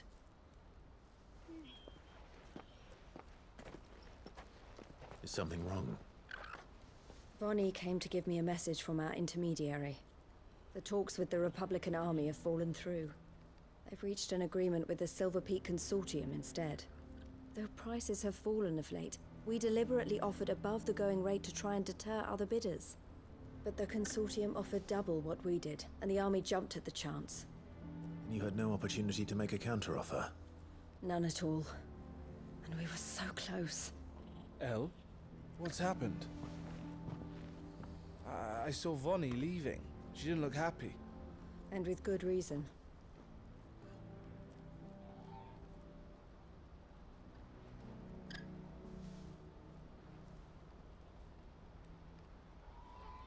But I thought we were the only ones the Fist was speaking to about the bearers. How did the Consortium even find out about this? It's not so surprising. They have ears all over the Republic. This isn't over. The Consortium will have to sell these bearers eventually, and at the price they paid, buyers will be few and far between. I'm going to Randalar myself. Alone? You sure that's wise? Are you offering to be my bodyguard? How kind. Meet me at the checkpoint near the capital gates. I'll send an owl ahead and request a meeting. You go to Cashlock, Theo, and get everything ready. We've waited far too long as it is. Even if I fail to free these bearers, there will be others. Someone needs to prepare the place and keep any prowling beasts at bay. Oh, and that's me, is it? Well, it looks like I'm following orders till she gets back from meeting the Silver Peak Consortium, who've been doing their best to undermine our scheme. She'll never join them after this, surely. No, she said it herself. She still has plans for Cashlock, even if this one falls through. She means to stay with us then. I can't say I'm not happy to hear it, but... is this what she really wants? You have to trust her. You're right. It's what she wants now. And if Elle's off fighting for the cause, I should do my part too. So I bid you farewell and safe travels, my friend.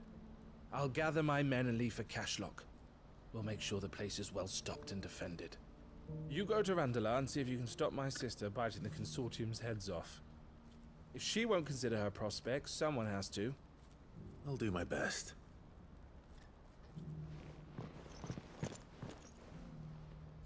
All right. To Randalar then. And better not keep Eloise waiting. Let's set that far.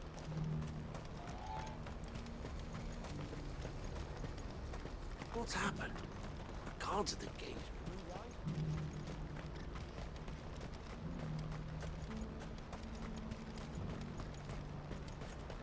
What I wouldn't give for a hot meal. Looks like this is the end of the road for us. When are they gonna let us through?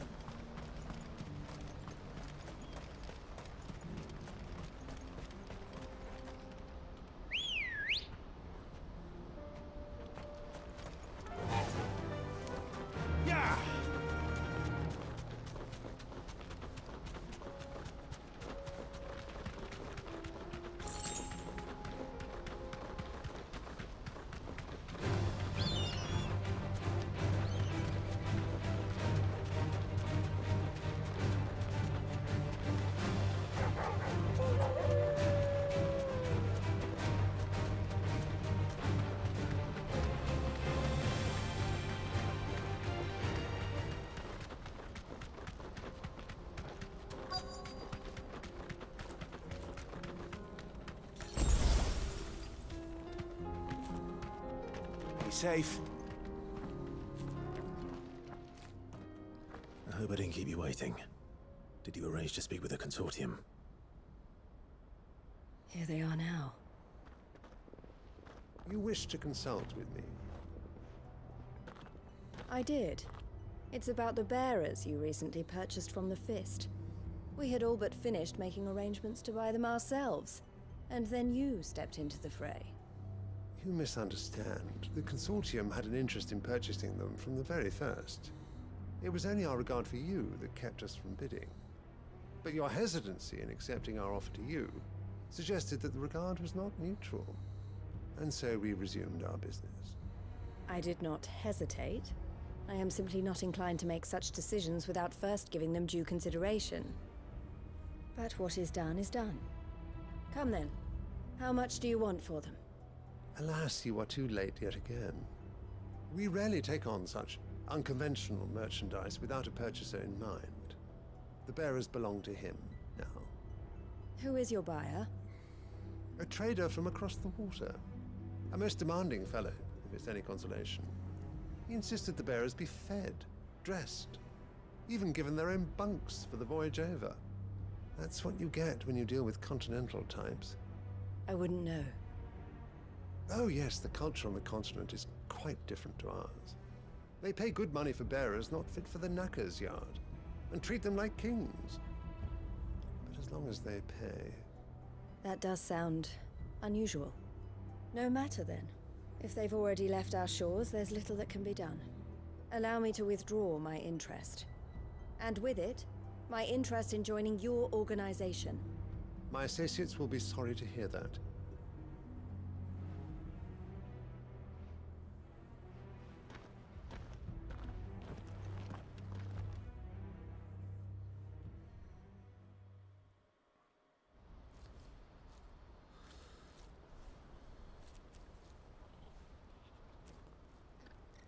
I'm sorry you weren't able to save them.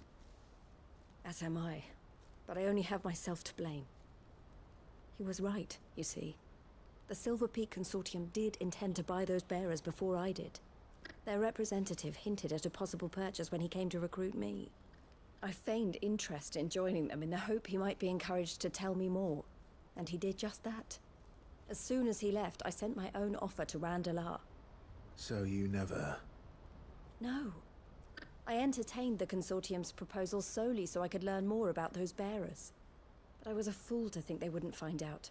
I knew exactly who I was dealing with. You tried. I did. And if what he said was true, the bearers are to be well treated. Which is something, at least. But they deserved more. I wanted so badly to see them freed. Eloise! Eloise! Word from Cashlock. The village is under attack. A pack of beasts have come down from the mountains, and there's a dragon at its head. Theo and the others are trying to hold them off as best they can, but the odds are against them. They need help, and fast. Theo!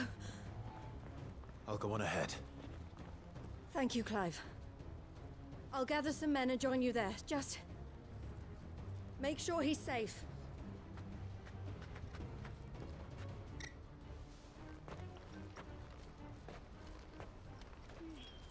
Hold on, Theo.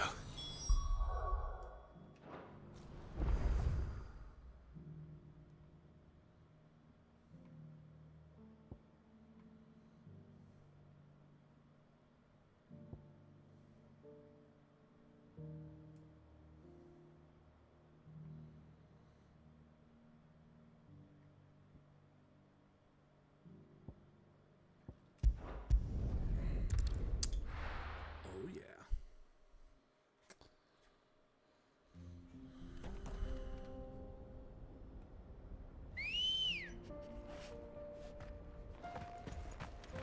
Let's go.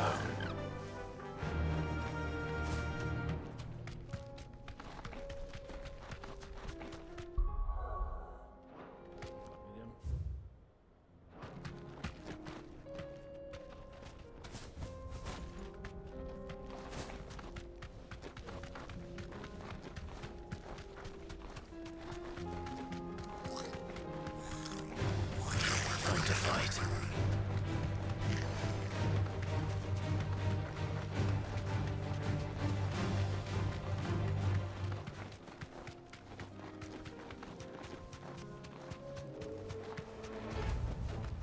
Back to the stables, girl. What's the situation?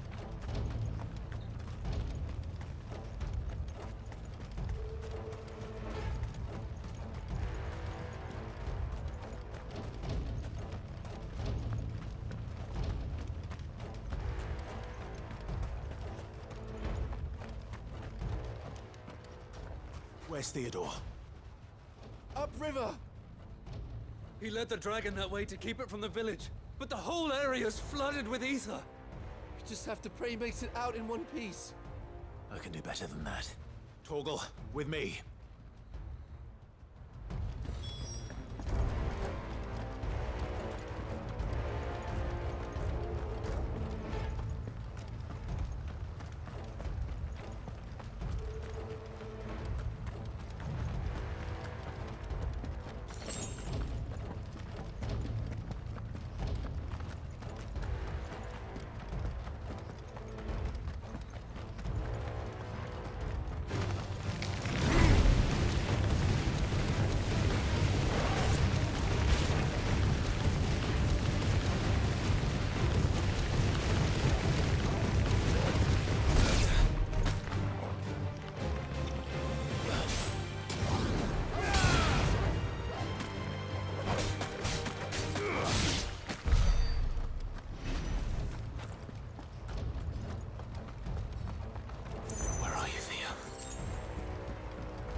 creatures have already turned.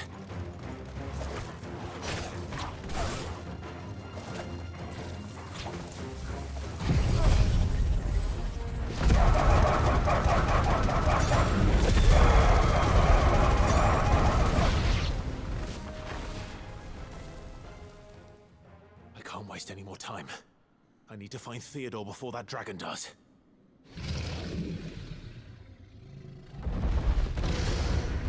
Looks like it's found me. This thing's turned as well. This isn't going to be easy.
Theodore, you had me worried for...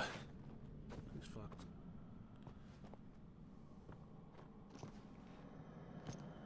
We have to get you out of here.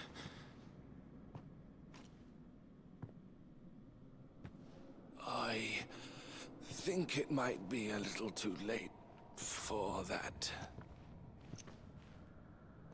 Bearer or no, there's only so much ether a man can take, and that Drake just wouldn't let me leave. You have my thanks, Sid, for finishing what I could not. For keeping Elle's dream. Theodore!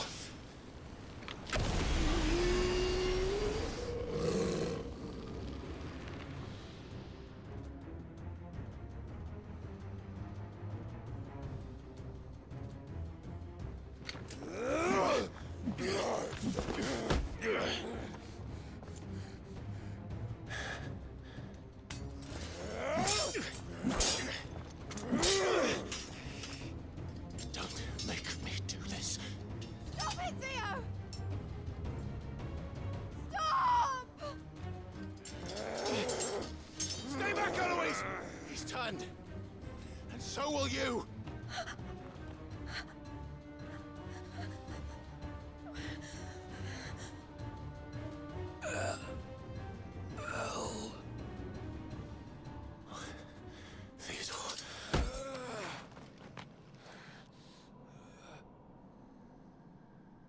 Take care of my sister. Theodore, wait. Goodbye, El.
Thank you, Clive. I think I'll be all right now. That was true bravery he showed. Leading the dragon away from the village like that. His first instinct was always to protect people. To put others' well-being before his own. And now he's gone. Because I sent him to that place, against his will. It wasn't against his will. He was ready to do whatever it took to show you he could stand on his own. So that you would finally be free to live your own life. To live my own life. He never could come to terms with the choice I made. What exactly happened? You once told me Theo was the first bearer you ever helped.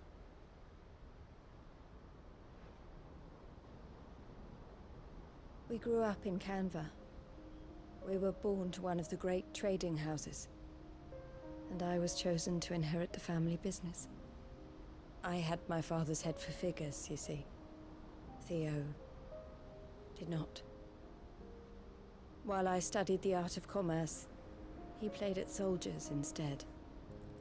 A late bloomer, in more ways than one. For unlike most bearers, it wasn't until his 15th summer that his powers awakened. My parents tried to drive him out of the house and into the care of the constables. But before they could, I took him into mine. Theo told me something else. He clearly admired your devotion to the cause of freeing others like him from slavery. But he said you deserved a better life than this. He wanted to free you from what he called your bonds, just as you freed him from his. I would be lying if I said I had not wondered from time to time how much easier my life might have been if I had allowed Theo to be taken and devoted myself to the family business instead.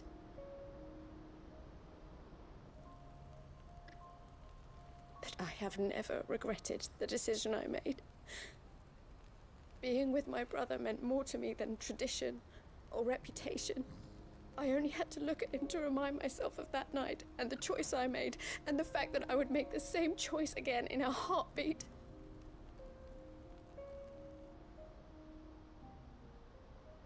He was never a burden. How could he even think that? If anything, I was the one who weighed him down. You weren't, Eloise. He said it himself, that he had always been grateful to you for saving him, and that he wanted to repay you by letting you live the life you were denied. Neither you nor Theo weighed each other down. You loved one another. You did whatever was necessary to continue living your lives together, and you always would have.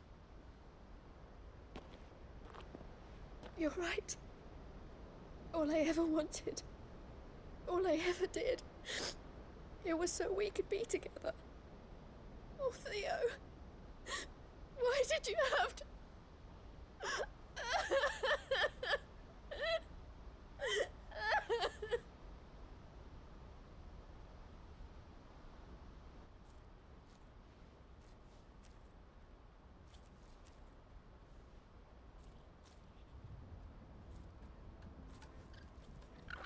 I know Theo wanted me to move on, but I'm staying here at the Crimson Caravans to continue our work.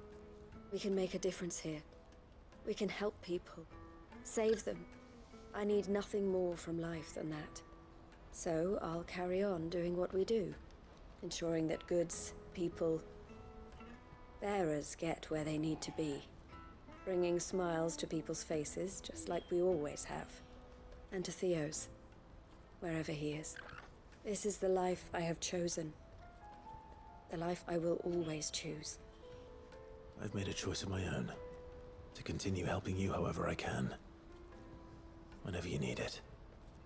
Thank you, Clive. Let's go on together then. For Theodore.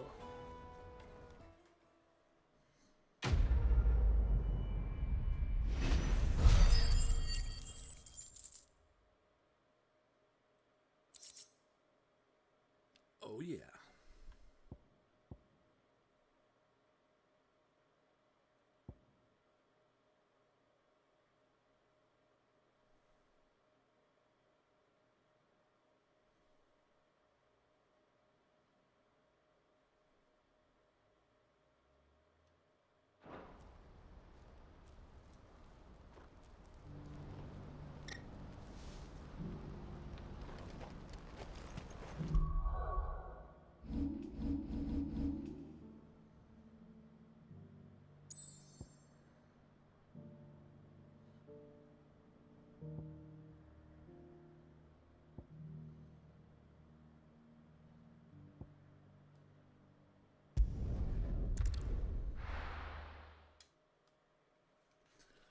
Oh, yeah.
Here's the aqueduct.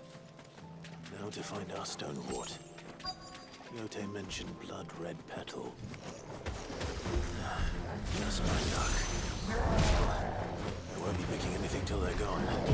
There's only one thing for it.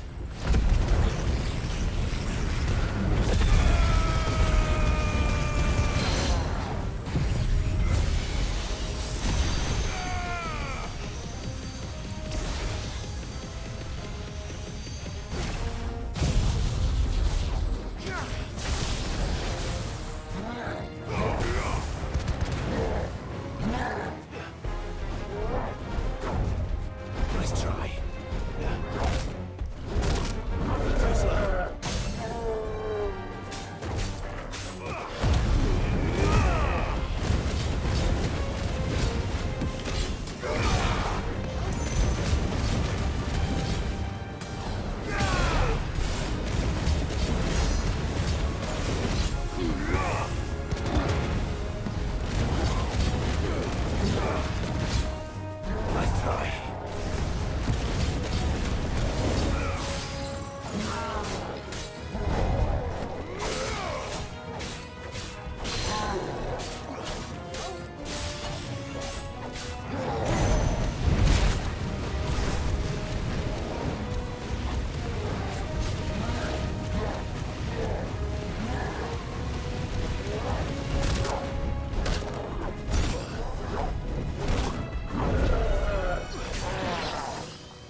Here it is. Better collect as much as I can before reinforcements arrive. All right. That should do it. Let's get these back to Yote.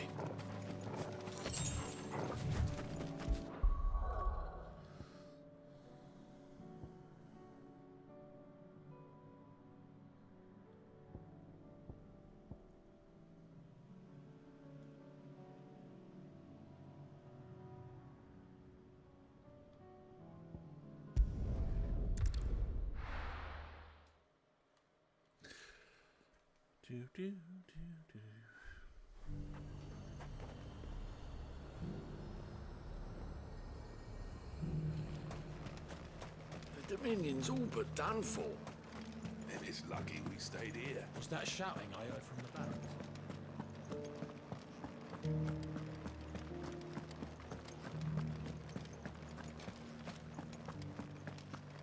And you're just gonna fall into line? What else can I do? I don't trust this Duke. If we're not careful, he'll undo all the Dane's hard work. Oh, Clive. What am I to do? My wards and I may soon be without a home. What's happened? The High Cardinal has descended from his lofty throne and taken up residence here in Northreach. The High Cardinal?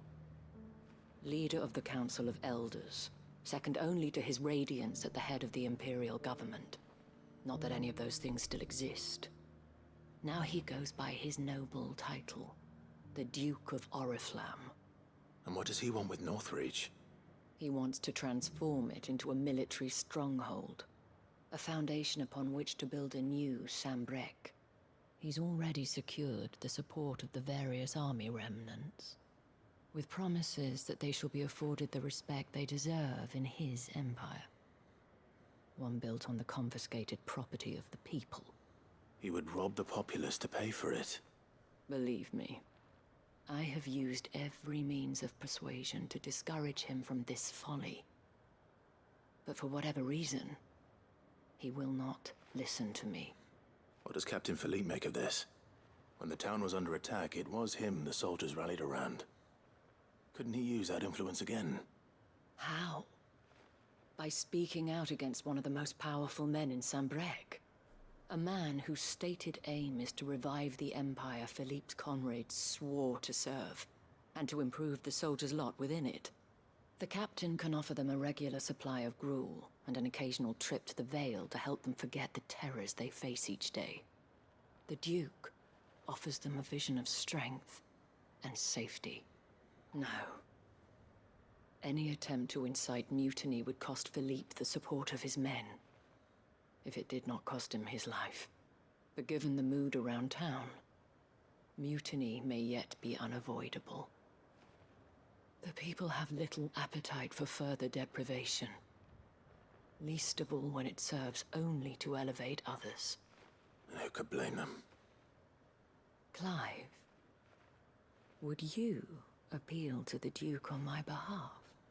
For your services to Northreach, you have the respect of the soldiers, and they will take you to His Eminence if you ask them. And unlike Philippe, no bonds of loyalty prevent you from speaking your mind to the man. Well, will you try? You could hardly fare any worse than I did. I'll see what I can do. Thank you, Clive. Tell me then, where will I find this Duke of Oriflamme? In the garrison?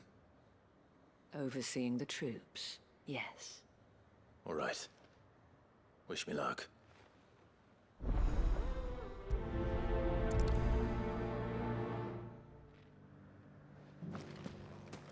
I may have met this Duke before, at the Remembrance Ceremony. Let's hope I didn't make a strong impression. It's not only control of the garrison. We already have a leader in the Dane.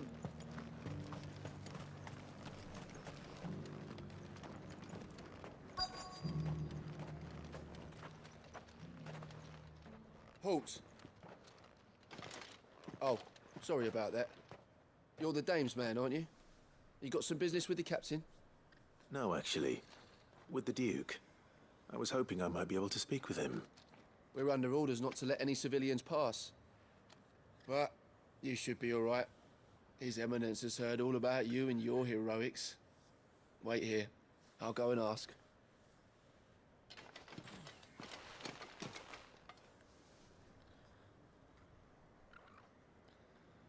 So, you are the sellsword who lent his aid to the garrison.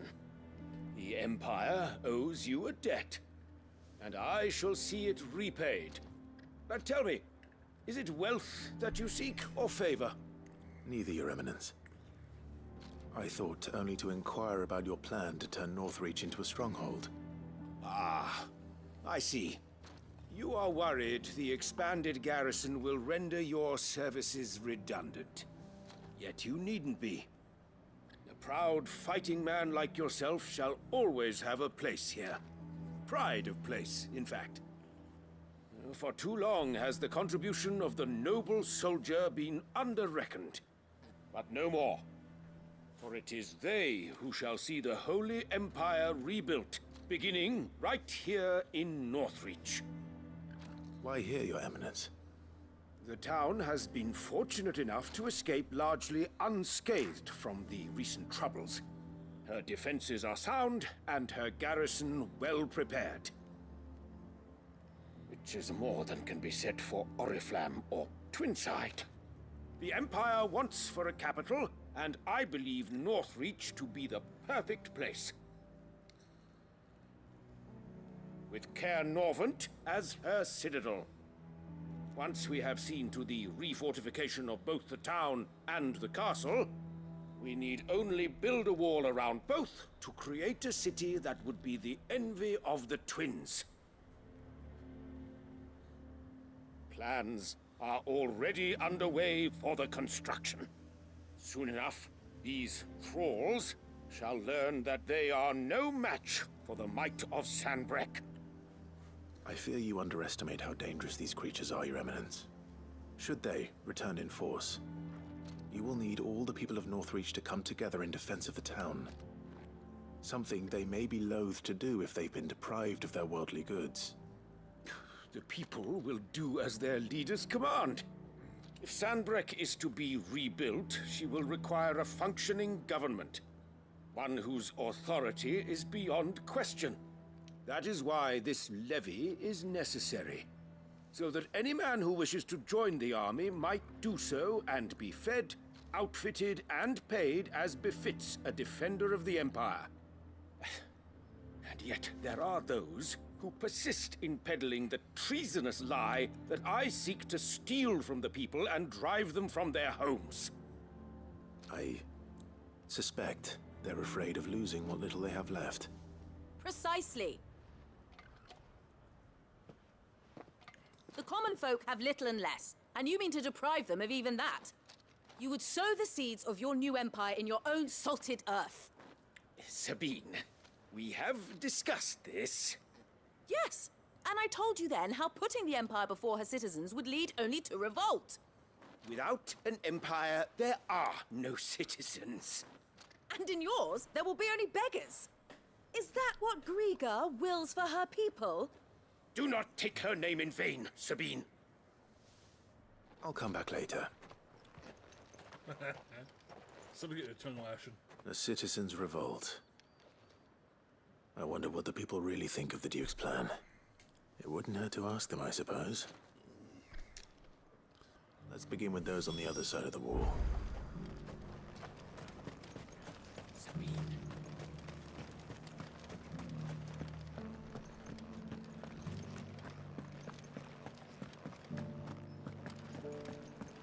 Do you think he was the only one who survived?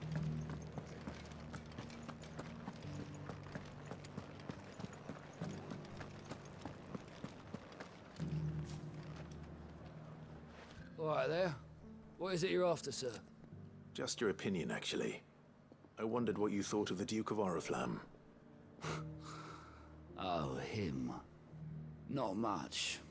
None of us traders do. It's thanks to nobles like him that we had to set up shop this side of the wall in the first place. Couldn't have the rabble getting any closer to the holy capital, could they?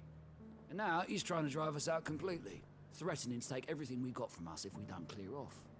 If the dame said she wanted him run out of town, I'd be straight through that checkpoint, tar bucket in hand.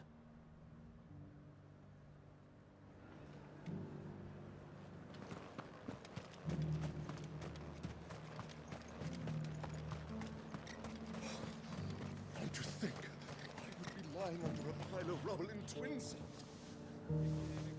A question, if you don't mind. What do you think of the Duke of Oriflamme? Don't get me started. You build a life for yourself somewhere, only for some noble to turn up and tell you you've got to hand it all over to him.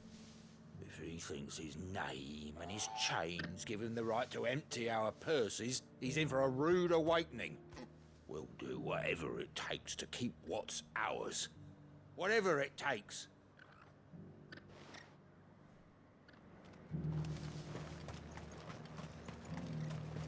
The garrison salvaged what they could from more,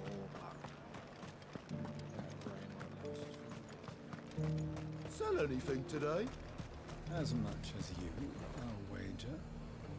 I've been hearing a lot of talk about a certain duke. Nothing good, I'll wager. Going around acting like he owns the place. And with hardly a word to the dame. This is her town, not his. I take it you'd rather she was in charge. As far as I'm concerned, she still is. Just need his eminence to sod off back to Oriflamme. Well, the people seem united enough. What about the soldiers? The Dominion's all but done for. It is lucky we stayed here. Was that shouting I heard from the barrels?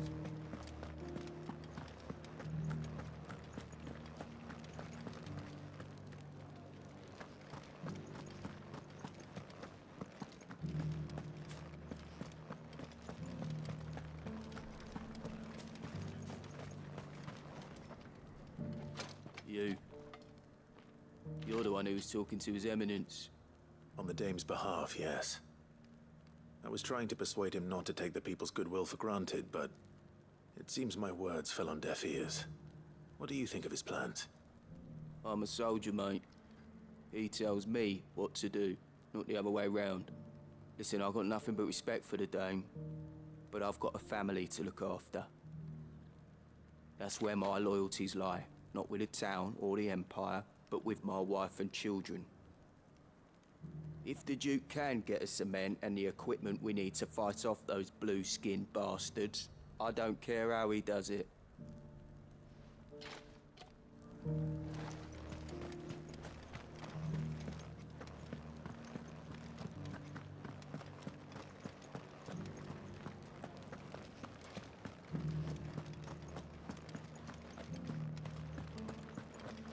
We already have a leader in the Dame. It's not only control of the garrison he wants, it's the whole of Northrend. Excuse me, do you have a moment?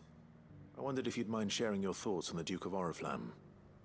Well, he's made a lot of enemies coming in the way he did. But I mean, look around us. You can see the state the realm's in.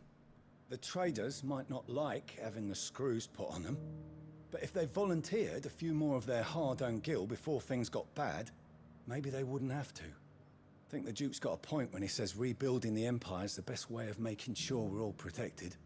And if that means people who don't know one end of a sword from another have to make way for those who do, well, that's just how it goes.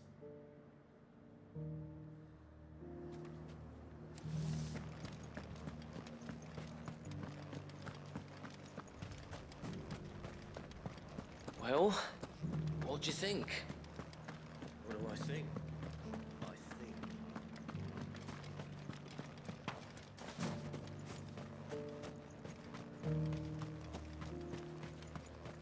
A whole day to dry some... Sabine, you are embarrassing me. You're embarrassing yourself. I hear the Duke of Oriflamme plans to turn this town into some sort of fortress. Do you think that's a good idea? It's not for me to say. All I know is that unless the Emperor orders me otherwise, His Eminence's word is law. Look, no one likes all these taxes and tariffs, but empires don't come for free. Once Sanbreque is back on her feet, we'll all reap the benefits.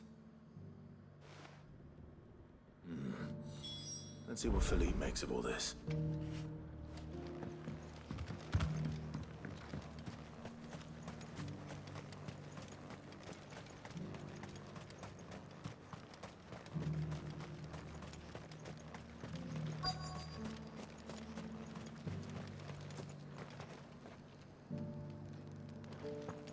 Welcome back. Wraiths give you any trouble? None worth mentioning. Just staying put for now. Captain, do you have a moment? For you? Certainly. Clive, wasn't it? Thank you for last time. How can I help you? I wanted to ask you about the Duke of Oriflamme. Do you intend to go along with his plan? But to tell you the truth, I'm in two minds. It's my sworn duty as a captain of the Imperial Army to obey his orders. But I can't say I agree with him. Philippe, I remember you saying that you became a soldier to protect the people you loved. The Dame included. That's right, I did. Well, she doesn't agree with the Duke's orders either. She thinks they could tear Northreach apart.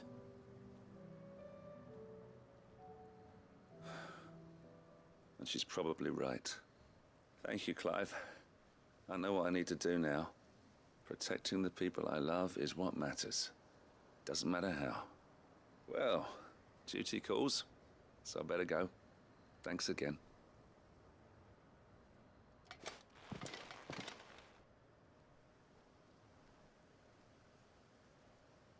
It seems Philippe wants to do the right thing at least.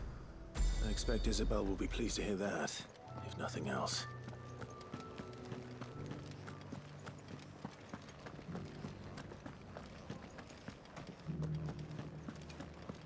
Well, what do you think? What do I think?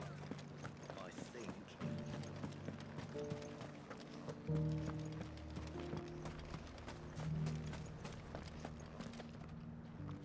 Ah, Clive. How did you fare? Were you able to speak with the Duke? I was, but...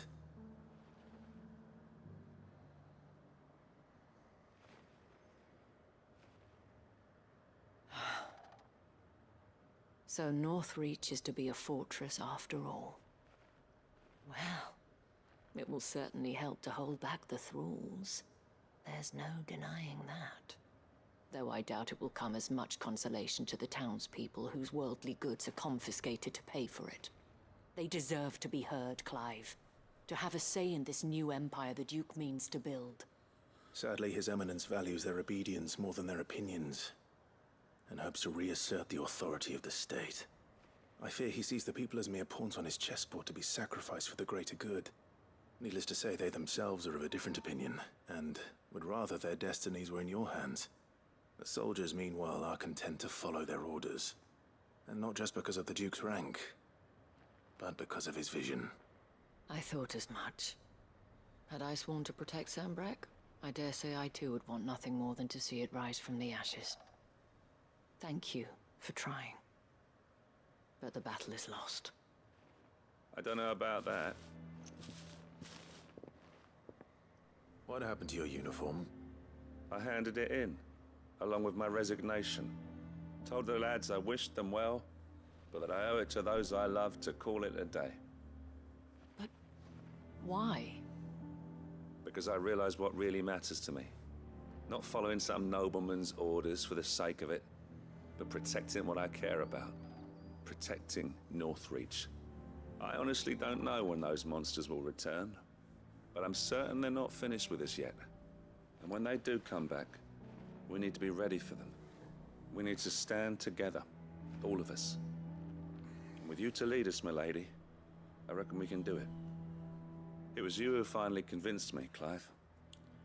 There's no point following orders if they go against everything you believe. Indeed. All of us, standing together. That has always been Northreach's best hope, and one which still lies within our grasp. We have only to turn our attentions to the true enemy. Thank you, Philippe, for showing me what I must do. Anything for you, milady. Speaking of standing together, would you mind if I borrowed a few of the lads from the Vale to help keep watch around the town? I fear His Eminence has loftier tasks in mind for the guard. Not at all. Be my guest. Wouldn't be the first time.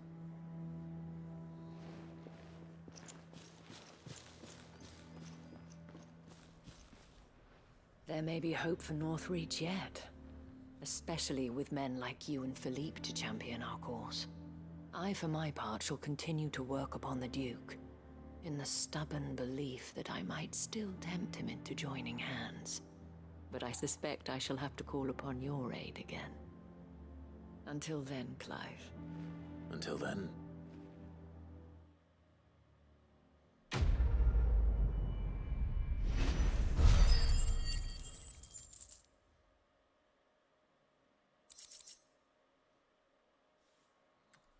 Alrighty then.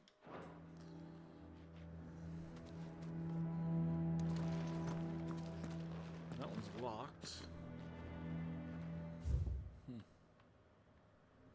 Damn.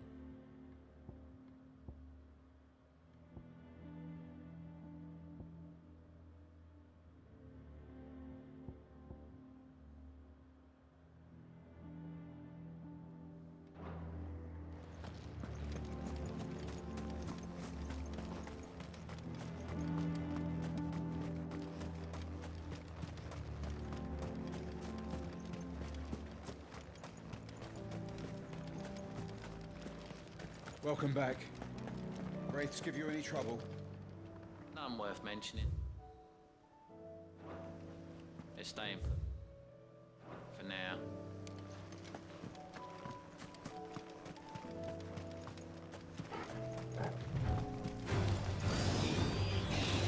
Give me thunder!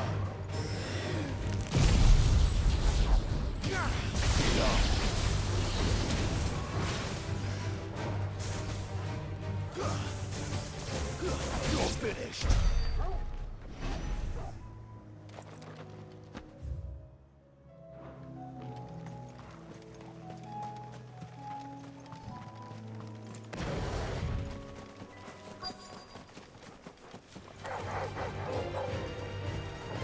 Mokoti said I should be able to find what I'm looking for somewhere nearby. Bright blue dragons and bright yellow flowers. Easy enough to spot.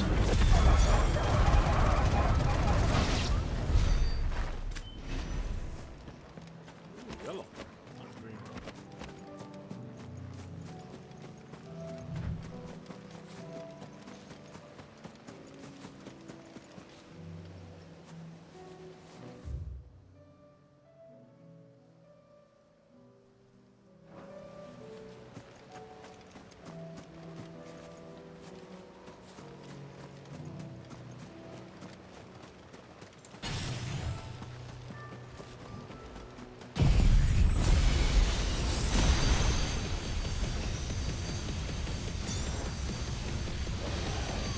This must be our wyvern. Right. Let's get this over with.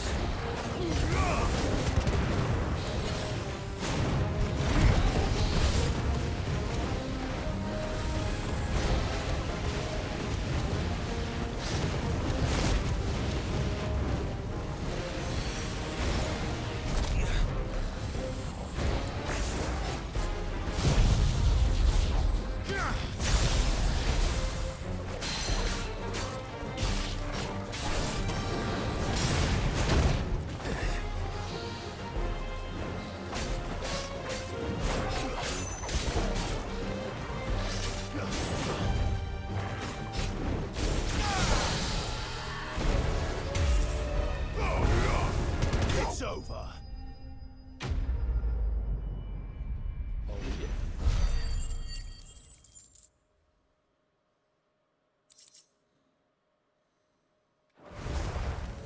That's the wyvern's liver. Now I just need to find the herbs. Bright Yellow with a heady scent. That's those right over there.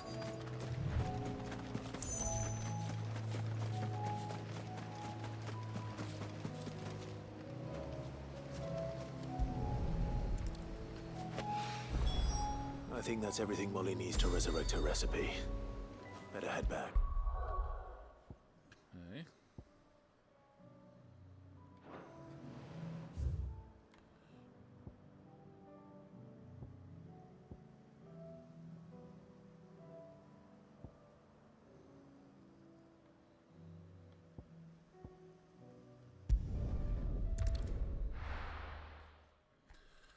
Oh, right. Oh, it's 11 o'clock.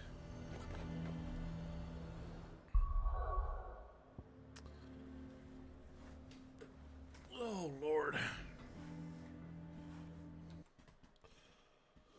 Anyway, guys, it is going to be it for tonight. We can stay on too much longer. I got to go to work in the morning, so I got to get up in about 5 hours. And go to work for a little bit, see what's going on. I don't know if anything's going on or not. I got to check in every so many days. And we'll be on again tomorrow night. So if you guys are new, please like, subscribe. It does help the channel grow.